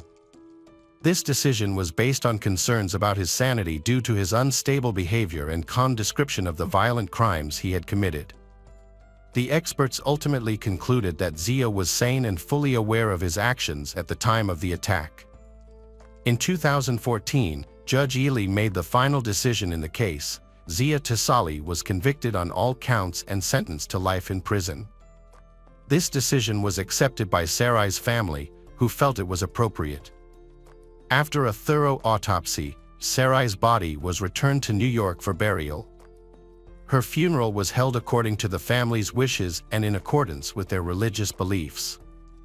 In her memory, Sarai's family created a website featuring her previously unpublished work, including photographs. The photographs attracted international attention, with people from all over the world wanting to buy them. The money raised from the sale of the photographs was set aside by the family for a charitable cause. Her husband, Stephen, began a close relationship with a woman in the Christian community who supported him during this difficult time and regularly helped him with childcare and household chores. Less than 2 weeks before the anniversary of his wife's death, Stephen married his new partner. Hi everyone, thanks for returning. Let's unravel another perplexing mystery. The case of Annie Tayan. Annie Tayan was born on May 1, 1965, in Charleston, South Carolina, and was raised by her mother. She had a strong love for life, dancing, fun, and the simple pleasures it brought. Annie dreamed of having a family and considered motherhood her greatest goal. She began this journey very early, giving birth to her first son, Jimia, at the age of 18, followed by her second son, Sean, just a year later. By the age of 20, she welcomed her third child, a daughter named Shane. Unfortunately, shortly after Shane was born, the children's father left Annie, became uninvolved in their lives, and abandoned the family. Annie faced the hardships of raising 3 young children in a rented apartment in Maine. In 1987, when her youngest daughter Shane was only 6 months old, Annie, 22, met Michael Palin, 32, a Navy officer stationed on the aircraft carrier Bramby. Their meeting took place in Portland, Maine, where Michael's ship was docked, and he felt an immediate attraction to Annie during their waterfront encounter. Michael lived in Charleston, South Carolina, and was a respected member of the Navy, known for his work as a computer systems operator. He was actively involved in military operations and had received several awards. Annie was fascinated by Michael's naval career and quickly fell in love with him, telling a friend that she had found a man she felt was truly worthy of her love. After dating for a few months, Annie and Michael decided to move in together, creating a family with 2 sons and a daughter. Unfortunately, their life together took a tragic turn when a fire broke out in their apartment. Annie was away at the time, leaving Michael with the children. Michael, along with Jimia and Sean, were able to escape, but Shane, who was too young to walk, was left behind. When Annie returned, she tried to enter the burning apartment to save Shane, but the neighbors prevented her. The loss of Shane in the fire had a profound effect on Annie. After the devastating fire, Annie and her sons moved to her mother's house in Portland. Meanwhile, Michael focused on his work and decided to stay in the barracks. A few months after the move, a disturbing event occurred near Annie's mother's house. A shed in the backyard was set on fire. The police quickly traced the source of the fire and found a lighter engraved with the name Bramby, the ship on which Michael served. This discovery made Michael the prime suspect in the arson case. However, despite the incriminating evidence, the police were unable to link him to the crime due to insufficient evidence. After the second fire, Maine child welfare authorities discovered that Annie's sons were living in unsafe conditions with her. As a result, they made the decision to remove Jemia and Sean from her custody and place them in the care of the Department of Social Services. This decision devastated Annie, who tried her best to regain custody of her children. But she was unsuccessful and lost custody of her sons. When Michael's ship returned to Charleston, South Carolina, he settled into a rental apartment and reunited with Annie. Despite their complicated past, Annie decided to move in with him in Goose Creek, a suburb of Charleston. However, while there, Annie discovered a photo of Michael wearing a wedding ring, revealing that he was married. When confronted, Michael confessed to Annie that he had been married but was now divorced. He explained that his ex-wife, Dawn Breeze, and their 3 children lived with his mother in Savannah, Georgia. Although Michael assured Annie that he was no longer in a relationship with Dawn, Annie was deeply troubled by this revelation. She considered leaving him but ultimately chose to stay, seeing Michael as a partner with whom to start a family. However, their living situation became negative. Michael became increasingly hostile and disrespectful to Annie. As she considered moving back to her mother's home, she discovered she was pregnant. This unexpected news kept her from leaving and brought her joy as she anticipated the birth of another child. In October 1989, Annie gave birth to her 4th daughter, Jade. Although she knew Jade could never replace her lost daughter, she felt that Jade filled an important void in her heart. In the month after Jade was born, Michael's treatment of Annie worsened. He began publicly insulting and humiliating her. Annie confided to a friend that she feared that if she tried to leave, Michael would relentlessly pursue her. His controlling behavior increased. He locked Annie in their apartment. When he left for work, he would disconnect his phone and take it with him. Annie became increasingly concerned about his actions. Annie, feeling distressed, called her best friend Katie French. During the call, Annie revealed that she was planning to leave Michael. However, Michael threatened that if she left, their daughter Jade would stay with him and Annie would never see her again. Overwhelmed, Annie cried and begged Katie to come immediately to help her and Jade. Unfortunately, Katie was busy and unable to help. Instead, she sent Annie money for a bus ticket, hoping that it would help her escape and return to Portland.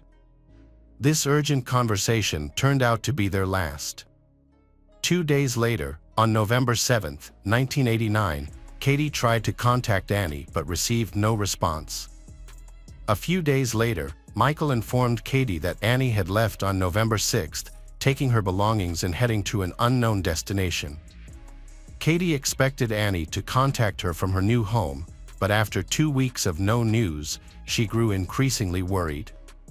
By Thanksgiving, November 24, Annie had been out of contact for 20 days. Worried about Annie's safety, Katie tried to contact Annie's friends and acquaintances, but no one had any information about her. When Katie tried to report Annie Tayan, 24, missing to the police, she was told that she could not file a formal report because she was not a family member.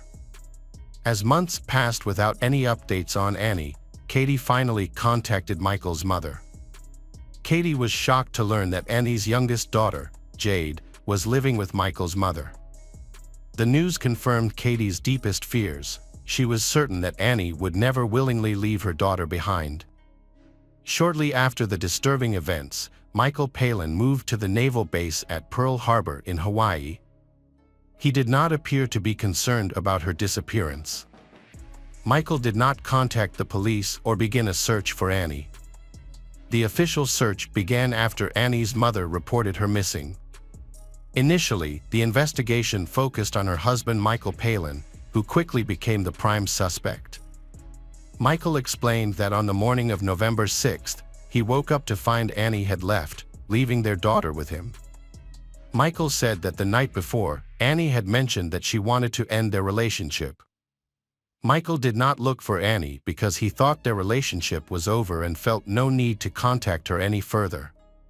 He also claimed that he was unaware of Annie's disappearance. After searching the couple's rented apartment, the police found no evidence, Annie Tayan's case seemed to have stalled, with no further search for her. Questions about her current location, whether she was still alive, and the possible motives of any kidnappers remained unanswered.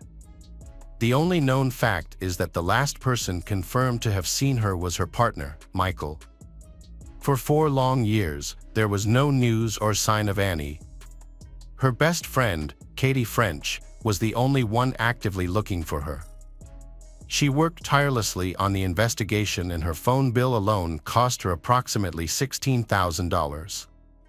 Katie hired a private investigator and was determined to continue the search. She contacted various organizations to gather information about Michael's background. Katie was convinced that Michael was dangerous and untrustworthy. She was terrified of him, knowing that if Michael learned of her ties to the police, it could put her in danger.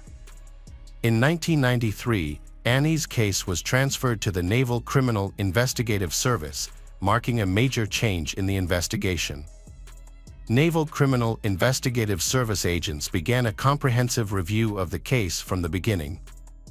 They found Michael Palin, who was staying at Pearl Harbor Naval Base in Hawaii. When Coast Guard agents attempted to speak with him about Annie's disappearance, Michael agreed to speak only if his attorney was present. He then completely stopped cooperating with the investigation and refused to provide any further assistance or information. The Coast Guard agents gathered all available information about Annie's disappearance and contacted the South Carolina Police Department. They asked the department to cross-reference their records with any unidentified bodies, noting that Annie had given birth just a month before her disappearance. South Carolina police then reported a case involving a dead woman who had also given birth a month before her death. They provided a sketch of what the woman looked like, shocking the Coast Guard agents. They believed they had found Annie Tayan. The discovery revealed a brutal murder, with her body found next to a highway in Jasper County, South Carolina, about 100 miles from her home with Michael. The crime scene photos were horrifying. Annie's face was severely crushed, and her skull was broken into 124 pieces, requiring nearly 500 hours of detailed reconstruction. Her body was found in a duffel bag that had been doused with gasoline and set on fire. The burning bag was discovered at 6 a.m. on November 7, 1989, the same time Katie French noticed Annie had stopped answering her calls. Annie was identified by comparing her dental records to those of the unidentified woman. After Annie's body was found, Michael became the prime suspect in her murder. The Coast Guard developed a detailed investigation plan, starting with a review of his financial transactions. They discovered that on the day Annie went missing, Michael had made a credit card purchase about 25 miles south of where her body was found. Additionally, his phone records showed that on the morning of November 6, he called his mother's home in Savannah twice, once at 4:35 a.m. and again at 5:17 a.m. Based on this evidence, police believe that Michael killed Annie in their apartment, then moved her body and left it on the side of the road, where he burned it. Naval Criminal Investigative Service agents targeted Michael Palin's ex-wife, Dawn Breeze. At the time of Annie's death, Dawn was still married to Michael and lived in his mother's home in Savannah. After Annie went missing, Dawn divorced Michael and began moving around the state several times, apparently trying to avoid someone or something. Agents eventually tracked her down to Miami, Florida, in the summer of 1995, nearly 6 years after Annie Tayan's murder. When they found Dawn, she was making a living through psychic activities. During a visit to her workplace to discuss Annie's disappearance, Dawn responded surprisingly calmly. She asked how long the conversation would last, saying she wanted to eat if it lasted. This response surprised the agents, as they had expected a more emotional response regarding Annie. However, Dawn remained calm throughout their discussion.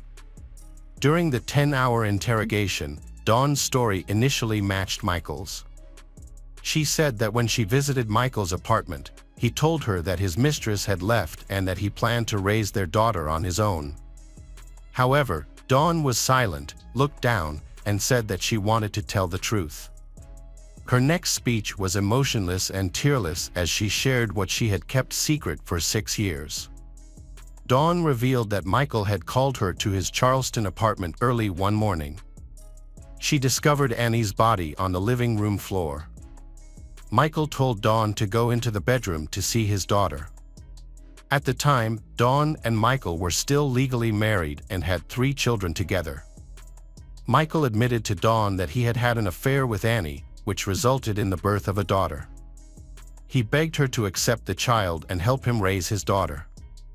Dawn claimed that rather than face a custody battle with Annie, Michael chose to kill to gain custody. Dawn added, on the night of November 5th and 6th, 1989, Michael and Annie went to bed after having sex. After a while, Annie fell asleep. At this point, Michael violently attacked her with a crowbar. Their daughter, Jade, was lying next to Annie in bed during the horrific incident. Michael continued to beat Annie on the head with increasing brutality. Despite her attempts to fight back, Annie eventually died of her injuries on that same bed. Michael contacted his wife, Dawn, asking her to come immediately. He then placed Annie's body in a large bag and put it in the trunk of his car, where he also had a can of gasoline. He drove with Dawn and their daughter Jade in the back seat for about 100 miles. When they reached a quiet area on the side of the road, Michael took Annie's body out of the trunk, doused it with gasoline, and set it on fire. After making sure the fire was burning well, he quickly returned to the car and drove Dawn and Jade back to his mother's house in Savannah. Dawn's revelation was crucial evidence in the investigation. The police asked Dawn to make a recorded phone call to Michael to talk about Annie's murder. Dawn agreed and called Michael, expressing her concern about the discovery and identification of Annie's body. Michael's response was, "No, they didn't." During the call, Dawn told Michael that blood had been found in their old apartment and that Naval Criminal Investigative Service agents suspected they were involved in a murder. She encouraged Michael to come up with an explanation for the blood. Michael responded, "Okay, we need to work together and come up with a solution." Although he did not admit anything directly, his demeanor showed that he understood the seriousness of the situation. At the end of the conversation, Michael warned Dawn to be careful with her phone calls and assured her that they would work together to resolve the situation. Naval Criminal Investigative Service agents took Dawn to the crime scene to search for any remaining evidence. To protect her identity and ensure her safety as a cooperating witness, they disguised her before arriving at the apartment. Dawn carefully described and demonstrated where Annie's body was and the sequence of events. She pointed out a spot near the wall and baseboard where a significant amount of blood had seeped into the carpet and concrete floor below. Since Michael had moved out, the landlord had replaced and cleaned the carpet several times, which explained the lack of visible evidence. However, when the police used a special chemical on the concrete floor, a large purple stain appeared, indicating the presence of protein and confirming Dawn's account of where Annie's body had been. Despite the blood on the concrete, the Naval Criminal Investigative Service agents had difficulty confirming that the substance was blood, so they continued to search for more physical evidence. Dawn pointed to a nightstand containing a television next to the bed where Annie had been killed. She noted that blood had splattered on the television during the murder, and Michael had said that it needed a thorough cleaning. He had then disposed of the television, possibly selling it rather than throwing away a working appliance, given his frugal habits. Finding the television was difficult, but the agents were determined to find it. At this point, Michael Palin realized that the Naval Criminal Investigative Service was watching him, especially after a phone call with his ex-wife, Dawn. Naval Criminal Investigative Service agents were concerned that Michael might flee, or that he might threaten witnesses, harm them. On October 11, 1995, Michael attempted to escape, but was quickly apprehended and taken into custody by police. While Michael Palin was in police custody on suspicion of murder, Naval Criminal Investigative Service agents worked tirelessly to find and interview all the residents of the apartment complex where the murders took place in November 1989. Their efforts were rewarded when they spoke with a neighbor who said he had purchased a television from Michael. Amazingly, the television was still working and in the neighbor's home. The police quickly confiscated the television and sent it to the FBI lab for forensic analysis. This investigation led to a crucial discovery. Analysis found 11 blood stains inside the speaker. These blood samples were later compared to Annie's DNA, providing crucial evidence in the murder case. At this point in the case, Michael's attorney announced that he was willing to plead guilty, but only if the death penalty was removed from consideration. The prosecutor was not pleased with this development, but military law required such a plea bargain to be negotiated at trial. Michael admitted his guilt, recounting the details of his crimes objectively, his account showing no signs of remorse or empathy. As a result, he was convicted and sentenced to life in prison, with the possibility of parole after 30 years. He was also dishonorably discharged from the Navy. Dawn Breeze, who knew about her husband's crimes and remained silent for more than 6 years, escaped legal consequences thanks to her crucial confession to the Naval Criminal Investigative Service, which greatly aided the investigation. Annie's children now know the truth about their mother's tragic fate and understand that she did not abandon them. Welcome back, detectives. Let's dive into another horrible case. The case of Sonda Diameter. In December 2018, a group of college students brought their 20-year-old friend Sonda Dia to the emergency room in critical condition. He was unresponsive, extremely pale, and had a body temperature of 27 degrees Celsius. This was unusual because Sonda was a healthy and active young man with no previous health problems. The medical team ran several tests, which revealed that Sonda had hypernatremia, a life-threatening condition caused by too much sodium in the body.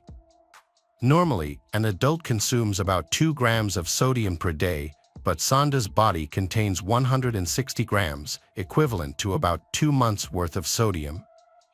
The medical team asked Sonda's friends what had happened, but they simply shrugged, avoided eye contact and pretended not to know about Sonda's condition.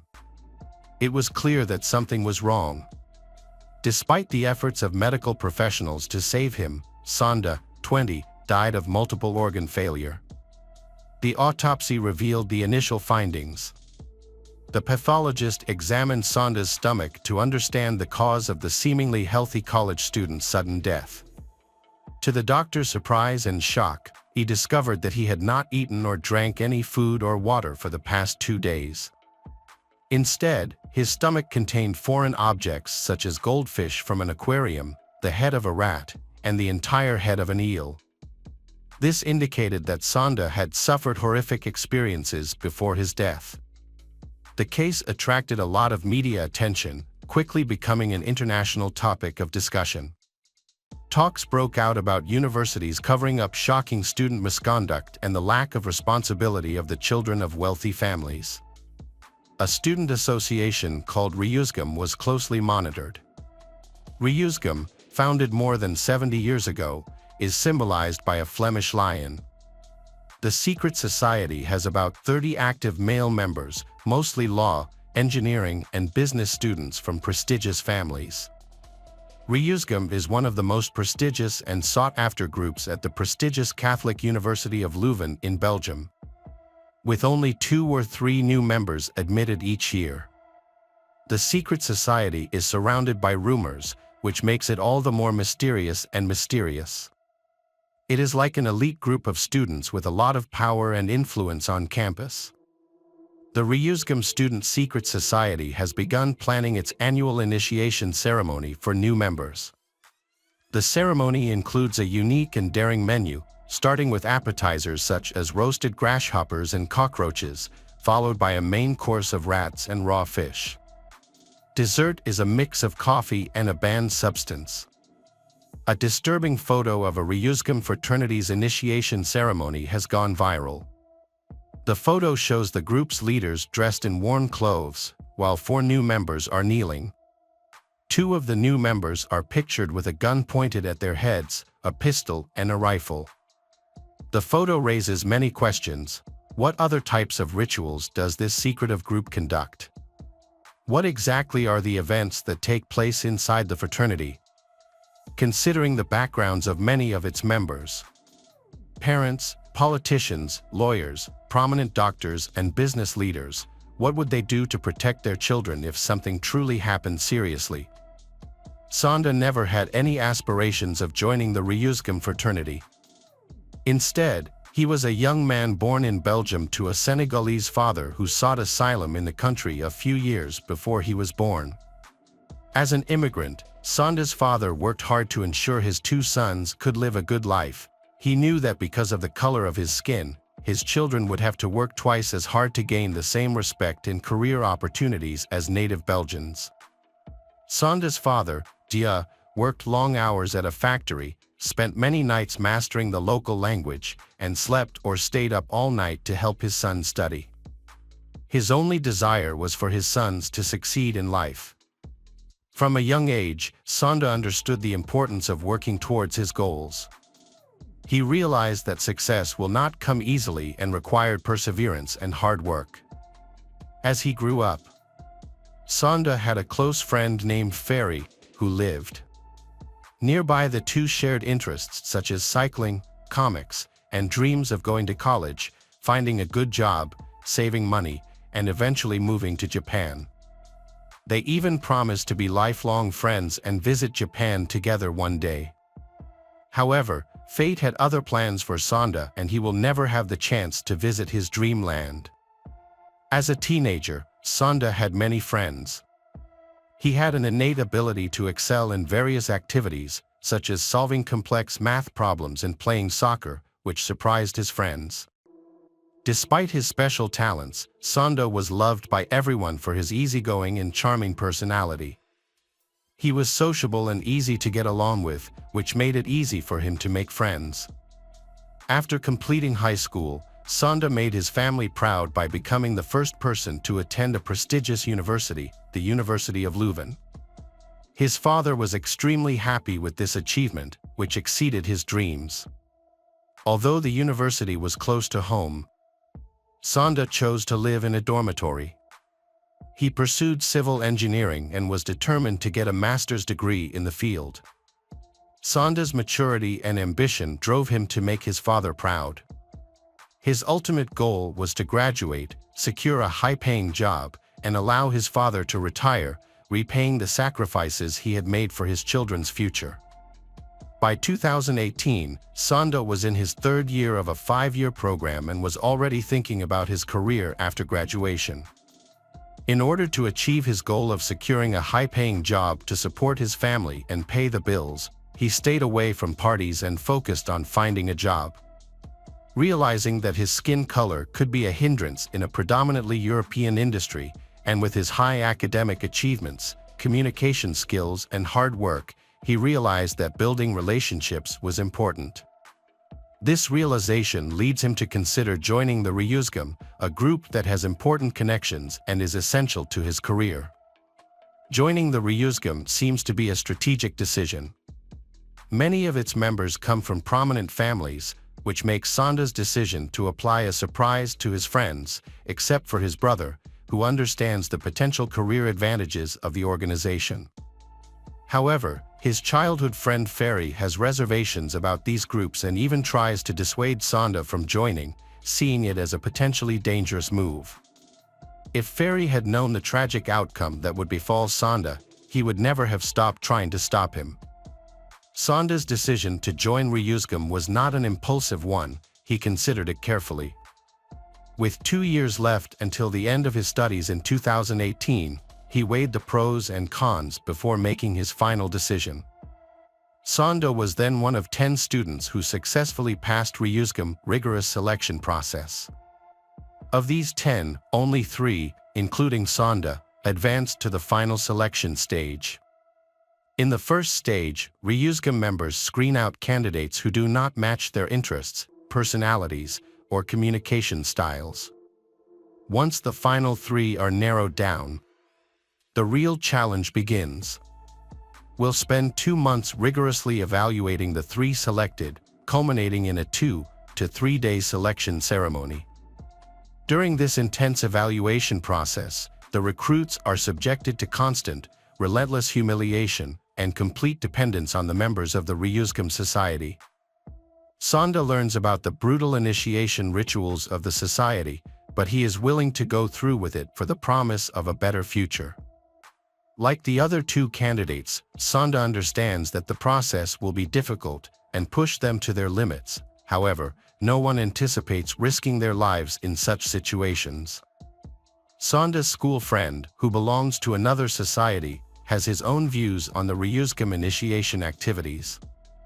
He sees it as a challenging test of endurance, brotherhood, and self-control. Although he admits that it is difficult, he believes that it is a necessary experience and will ultimately be rewarding. However, Sonda has a very horrifying experience. He is forced to drink too much alcohol. What was even more disturbing was that he was forced to drink the urine of existing members of the society.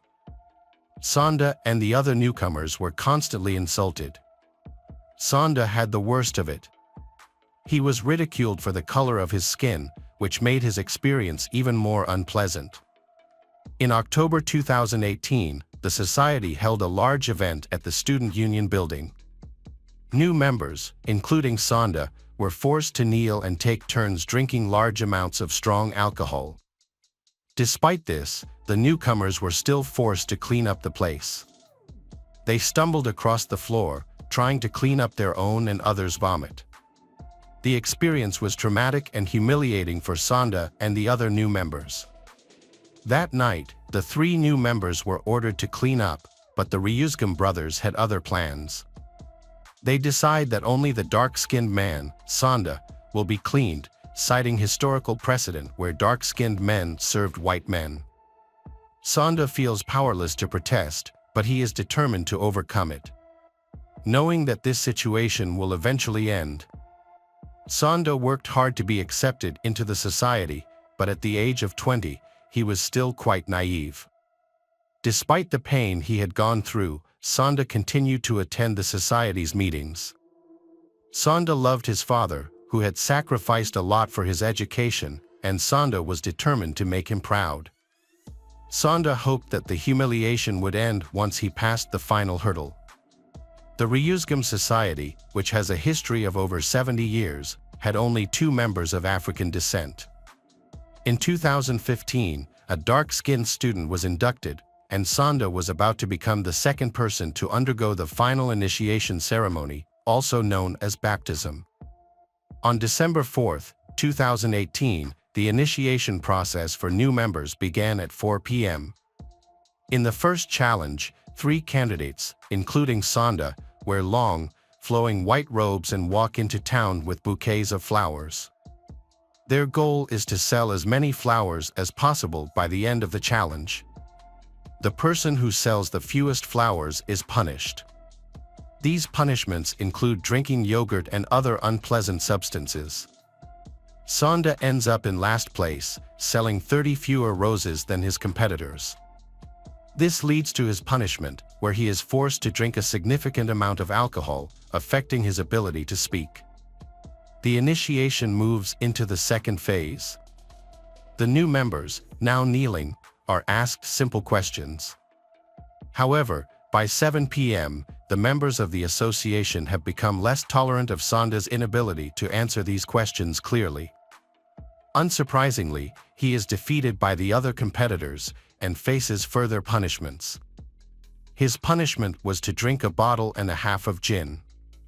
His body, not used to the large amount of alcohol, began to react painfully. His stomach was filled with the alcohol he had drunk. Sonda's health quickly deteriorated, leaving him unable to walk, talk, or move, as he faced severe dehydration and passed out repeatedly.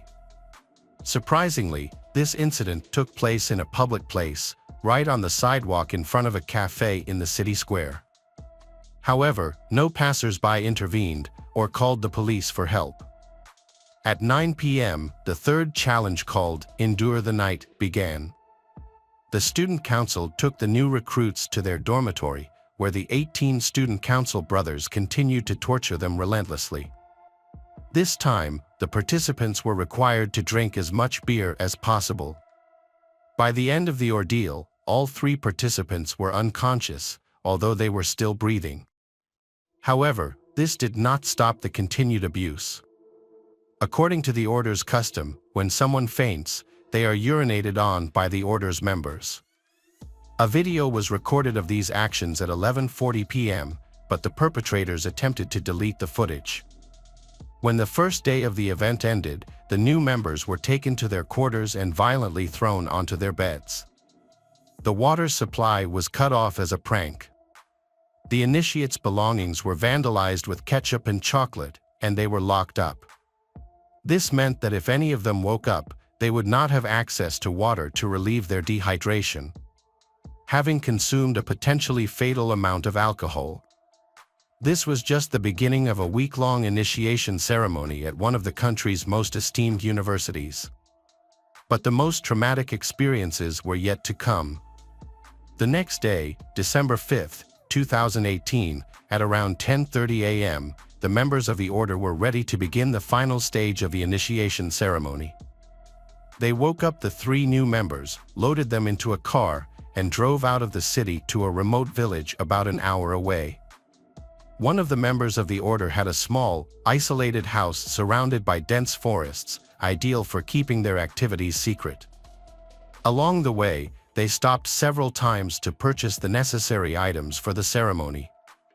They visited a pet store to buy items such as aquarium fish, eels, live rodents, as well as bird and dog food from a pet store. They then stopped at a supermarket to buy various products, including fish sauce. However, this sauce is high in sodium and is not usually consumed in large quantities. They also bought duck eggs, sardines, clams, shrimp paste, mussels, and other seafood products. During their stop, a professor approached the group of students and noticed that one of the students was in need of help. She expressed her concerns to the society members and even suggested calling the police.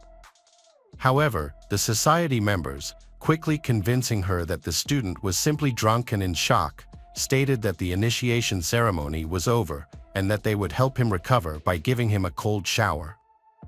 This seemed to allay the professor's concerns. The group then went to a cabin in the woods. The police have reconstructed the details of what happened next through the recovered deleted footage and some evidence. The truth about the events that took place in that forest is still unclear. For several hours, the 3 beginners had to dig a large hole, which they were then placed in. Other members of the student union surrounded the hole. They filled it with cold water and live eels. In Belgium, the average temperature in December is around +3 to +7 degrees Celsius. When the newcomers start shivering from the cold, the members of the society urinate on them from above, a strange act that is said to warm them. At this point, Sando was dehydrated and still drunk from the night before. Even if he wanted to get up and leave, he couldn't. Normally, if a new initiate wanted to stop, he would just ring a bell placed at the edge of the pit, but this time the bell had been removed, leaving Sanda with no way to indicate that he wanted to stop. His physical condition, unable to stand or speak, left him helpless.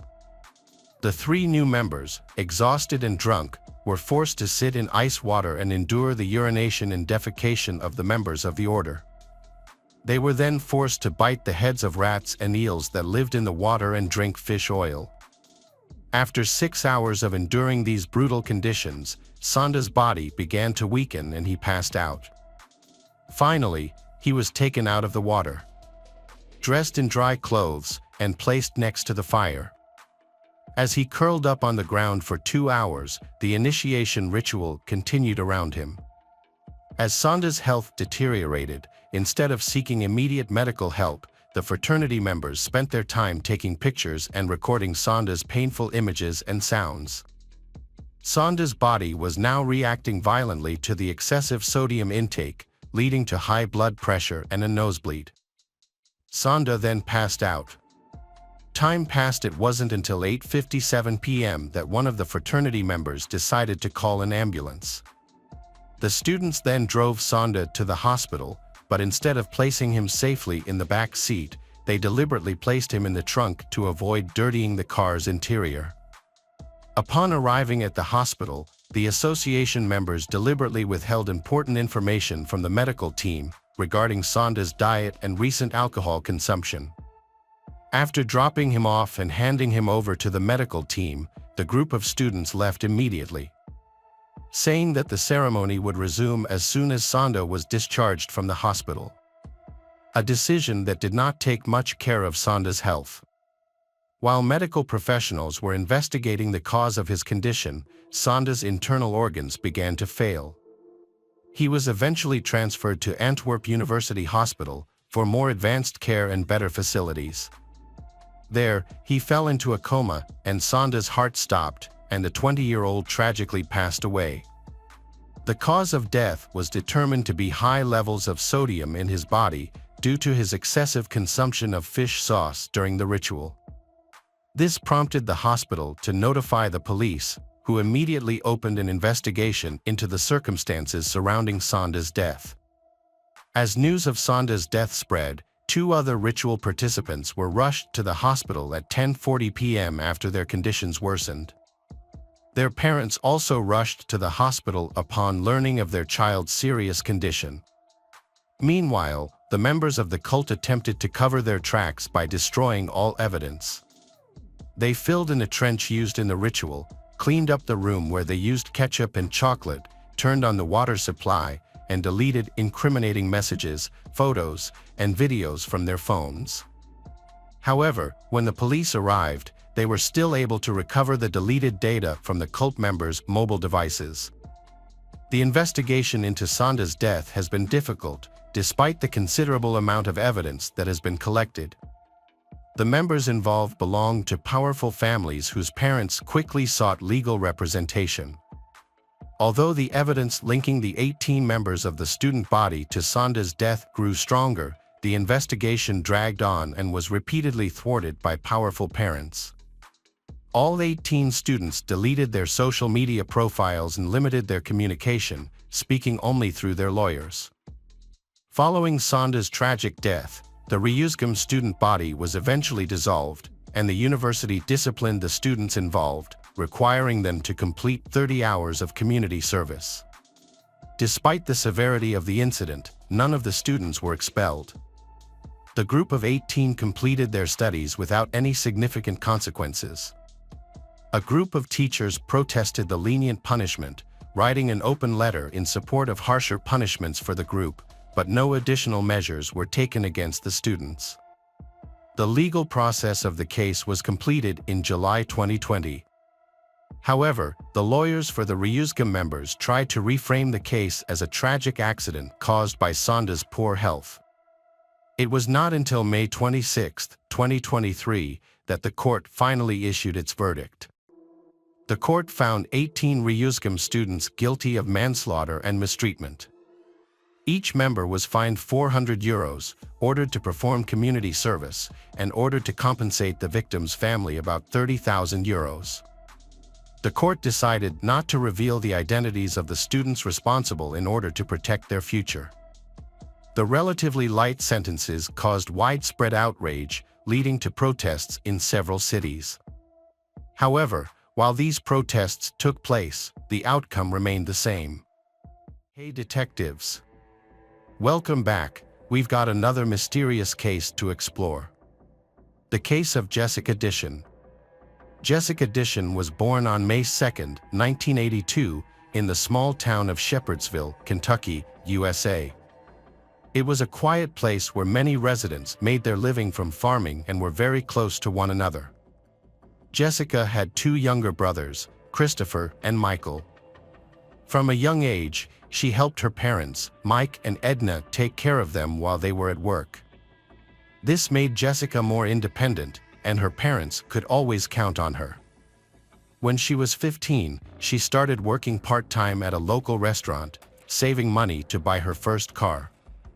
She dreamed of owning a red Pontiac, and after a few years, she had saved enough money to make this dream come true.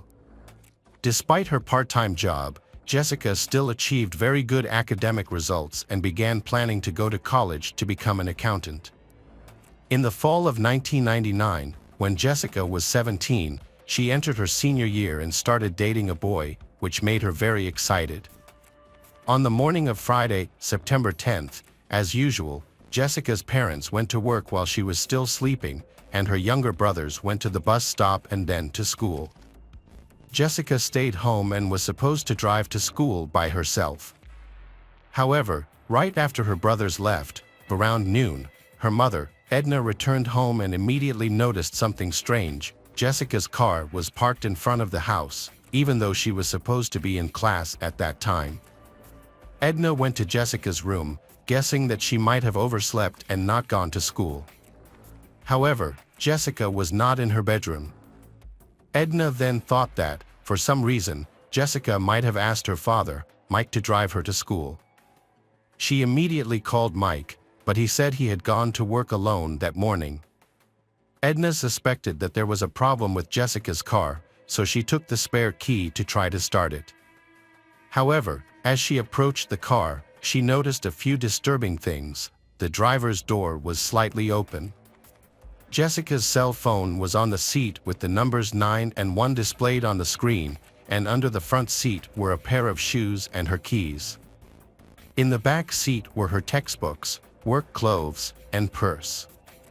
Edna immediately worried that the worst could have happened.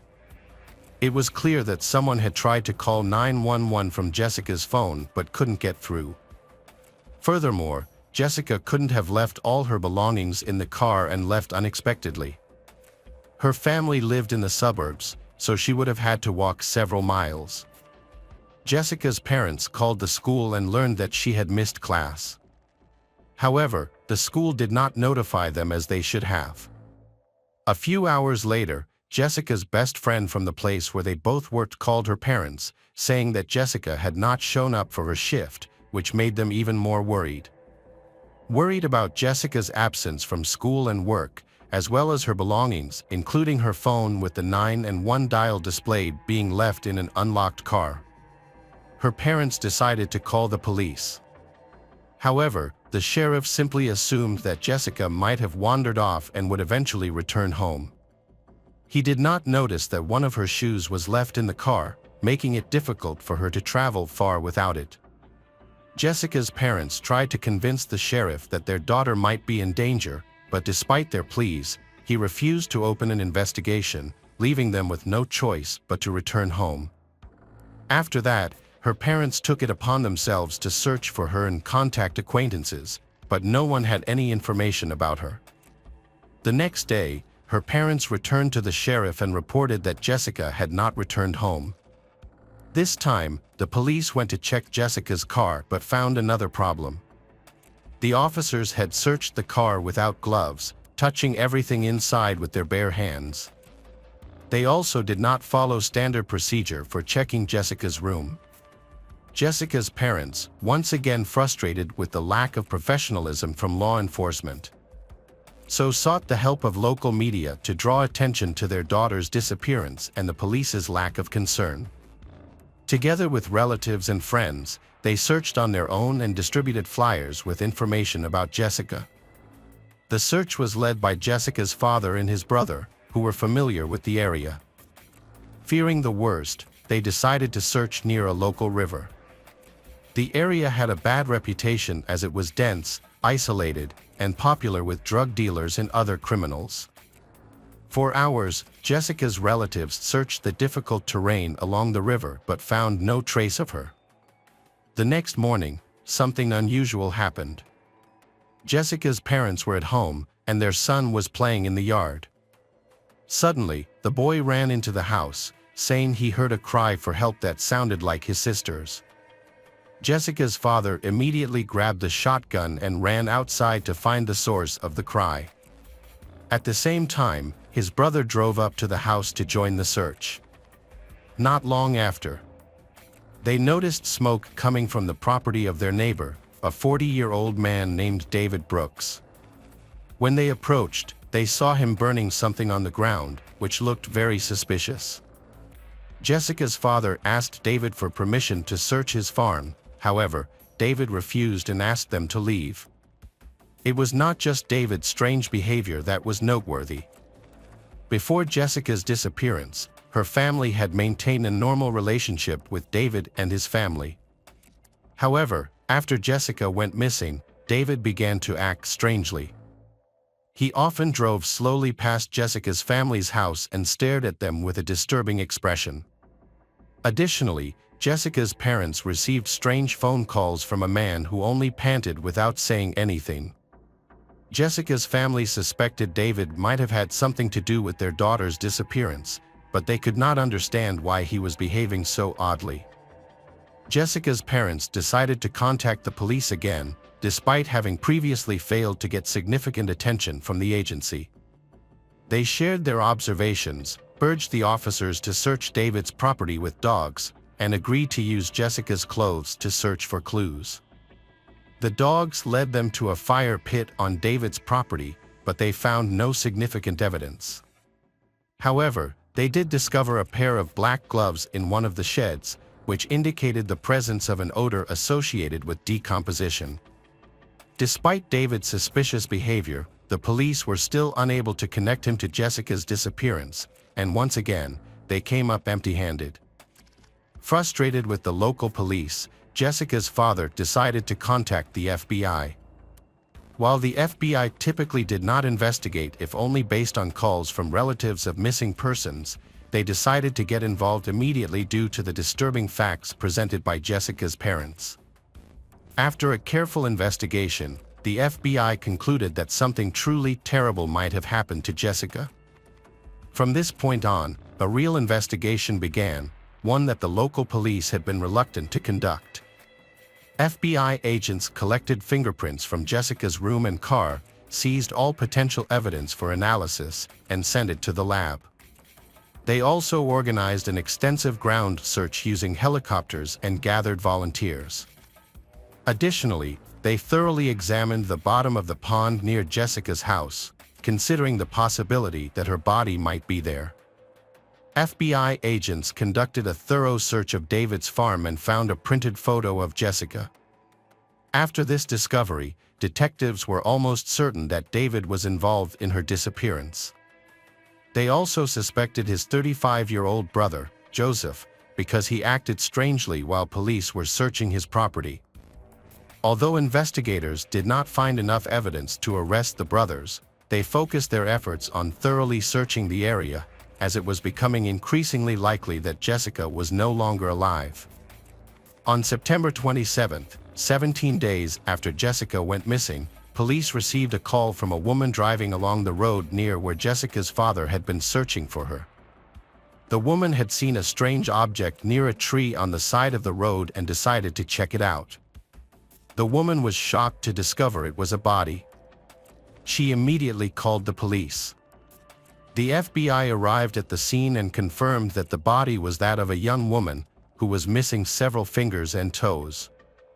She had been bound with a rope that had traces of red and silver paint on her feet, and some of her clothing was also missing, suggesting that she had been sexually assaulted. Unfortunately, the state of decomposition of the body made it difficult to identify the victim. The police went to Jessica's home and asked her parents to assist in the identification process. Jessica's father was unable to look directly at body, but her mother agreed to do so. When she arrived at the scene, Edna initially could not identify her. However, Edna later noticed a small butterfly tattoo on the body that was identical to her daughter's and located in the same spot. Medical professionals later confirmed the deceased's identity as Jessica Dishon and determined that her cause of death was strangulation. Several bruises were also found on her body. The autopsy revealed that she had been alive for about 3 days after her disappearance, as her legs, arms, and fingers were still intact. This indicated that the police had a chance to save her, but they did not take any action to do so. After Jessica's body was discovered, the FBI decided to re-interview David. In the first interview, David claimed to have seen Jessica near her home on the morning she went missing. However, in a subsequent interview, he changed his story, stating that he had not seen her at all that day. He then claimed that he had been home in bed with his wife that morning. When detectives questioned David's wife, she contradicted his account. The FBI continued to question David, asking him what he would do if they found his fingerprints on the victim's body, even though no such evidence was discovered. David's response was suspicious. He said he would have to confess everything in that case. He subsequently failed a polygraph test, prompting the FBI to arrest him and proceed with trial. Although no solid evidence linked David to the murder, there were troubling circumstantial signs of his involvement, and the likelihood of a guilty verdict remained relatively low. Investigators continued to seek additional evidence as they prepared for trial. They recalled finding a rope similar to the one used to bind the victim's legs during a search of David's car. However, no DNA was found on it, making it an inconclusive piece of evidence. The trial began in January 2003, and David's attorney argued that there was insufficient evidence to convict his client. During the investigation, authorities discovered several missing body parts of the victim near the scene. They placed the parts in special containers and turned them over to local police, provide the requirement to keep them in a refrigerator. However, they left the containers at room temperature, which caused the parts to decompose quickly. Because the DNA and other evidence against David were not strong enough and the jury could not reach a unanimous decision, he was released. Under state law, he could only be charged again if new evidence was found. For Jessica's parents, this was a devastating blow. They were almost certain that David was the culprit behind their daughter's death. Furthermore, if the police had taken their job more seriously, their daughter might have been saved. Ultimately, they lost all hope for justice. In the years that followed, the case remained unsolved and gradually faded from memory. In 2012, a new detective, Lynn Hunt, joined the local police department. She was assigned to investigate cold cases, initially focusing on the murder of Jessica Dishon. When she reviewed the case files, she was shocked by the negligence of her predecessors. Most of the documents were filled with errors, lacked references to conversations with interested parties, and the evidence was not properly documented. The case had been handled so inefficiently that she had to start the investigation from scratch, although already 13 years after the murder. Lynn's first step was to contact Jessica's family. One of Jessica's brothers, now grown and living on his own, gave Lynn a box of Jessica's belongings that had been taken from her car. He had kept it since the police returned the items to the family. Lynn was once again confronted with her colleagues' poor handling of evidence, as it had not been properly stored. Although, after all these years, these items were unlikely to help her, she persisted in examining everything she could find. Through her research, she discovered information about David's medical examination results, which showed that his IQ was only 61, extremely low. This raised concerns about police operations, particularly regarding the questioning of him.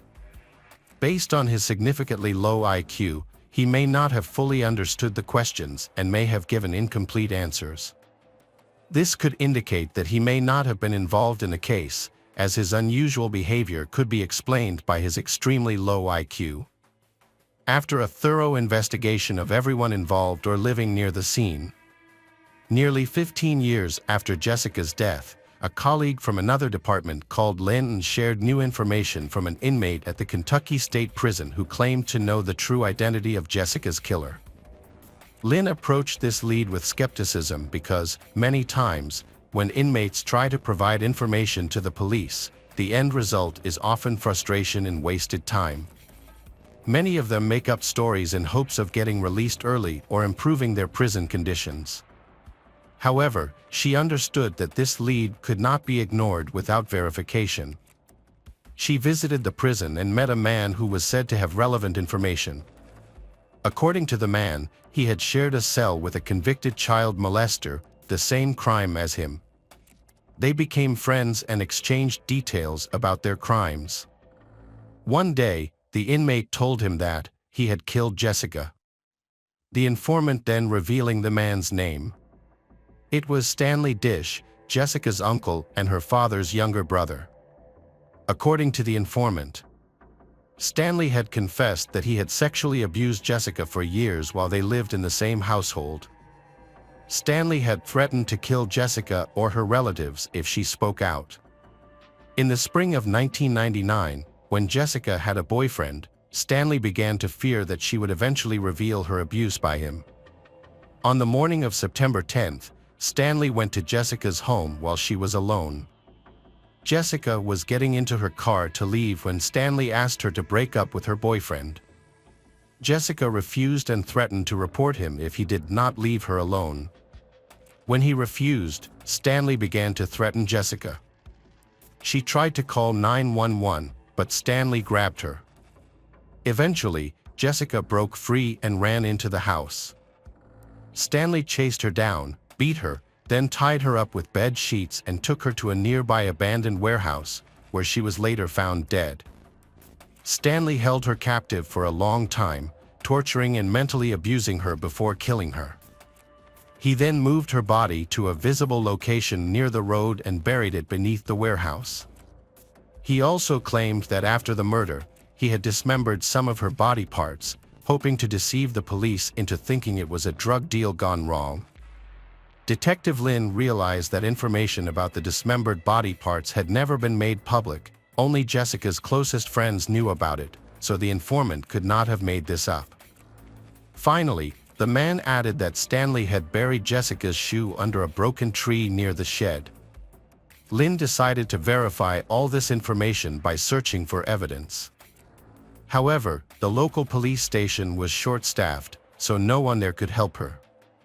She contacted Jessica's brother and a few other relatives, who agreed to join the search. She didn't tell them that Stanley might be the killer because she wanted to find some evidence to support these shocking accusations first. On the first day, they didn't find any clues in the heavy rain. They dug in areas that matched the description, but to no avail. The next day, Jessica's brother and Lynn returned to the scene. On the way, he showed her an abandoned shed on the side of the road. They went there and started digging inside, and almost immediately found a significant breakthrough. They discovered a buried bedsheet. Lynn collected this evidence and quickly went to Jessica's house. Over the years, Jessica's room had been kept exactly as it had been when her missing. Thanks to this, Lynn was able to confirm that the bedsheet found was part of Jessica's bedding, as it was not on the bed, and the other linens had the same pattern. Shortly after the evidence was discovered, Stanley was arrested and questioned. Although he appeared very nervous during the interrogation, he still refused to admit to the crime. He was eventually charged with murder, and the case went to trial. Jessica's father, Mike, could not believe that his own brother would commit such a cruel act against his daughter. He went through a period of complete denial but eventually accepted this unbearable truth. He recalled that in the early days of Jessica's disappearance, it was Stanley who suggested searching for the body near the riverbank. However, during the search, he suddenly felt nauseous and was taken home by his brother. It turned out that this incident occurred just a few hundred meters from the warehouse where Jessica lived, suggesting that Stanley had deliberately distracted them from searching for her while she was still alive. During the preparation for the trial, Detective Lynn carefully researched Stanley's past. She discovered that he had a previous conviction for assaulting another girl in the family. In addition, several other women reported that he had sexually abused them when they were children. He often took advantage of his relationship to stay at the victims' homes, then committed the crimes by threatening them not to speak out. The police concluded that he had committed these acts over a period of 3 decades. However, Detective Lynn found that securing a murder conviction would be difficult due to the lack of direct evidence such as fingerprints or DNA. She dug deeper into the case and stumbled upon an old box of files that had not been examined. When she looked through the contents, she was shocked again by the incompetence of those who had originally handled the case. The box contained a letter dated June 26, 2002, in which another informant had written to the police with the same story that Lynn had only heard 12 years later from a Kentucky inmate. In the summer of 2002, Stanley had been convicted of assaulting an underage relative. During that time, he had told a fellow inmate, who happened to be a police informant, about killing Jessica. The fellow inmate had written a letter to the department handling the case, revealing the gruesome details of what Stanley had done to his niece. The police simply ignored the letter and, perhaps believing that David had been involved all those years ago, did not consider other suspects. Lynn was frustrated by the lack of professionalism from her colleagues. Had they paid more attention to their work, the case might have been solved in 2002. For years, Jessica's family could only wait for the trial, hoping that Stanley would finally face the justice that had been delayed for his actions. The case began in 2015, and Stanley proclaimed his innocence. In court, Jessica's parents could barely look at the relative who had destroyed their lives. They were also furious that he would not admit to his actions to help them gain closure. The prosecution was concerned that the chances of securing a conviction for murder were slim, mainly due to the lack of substantial evidence. They were also worried about the charges of assault against the other girls in the family, as these witnesses would have to come to court and describe Stanley's behavior toward them in detail. To clarify, the prosecutor negotiated a plea deal with Stanley.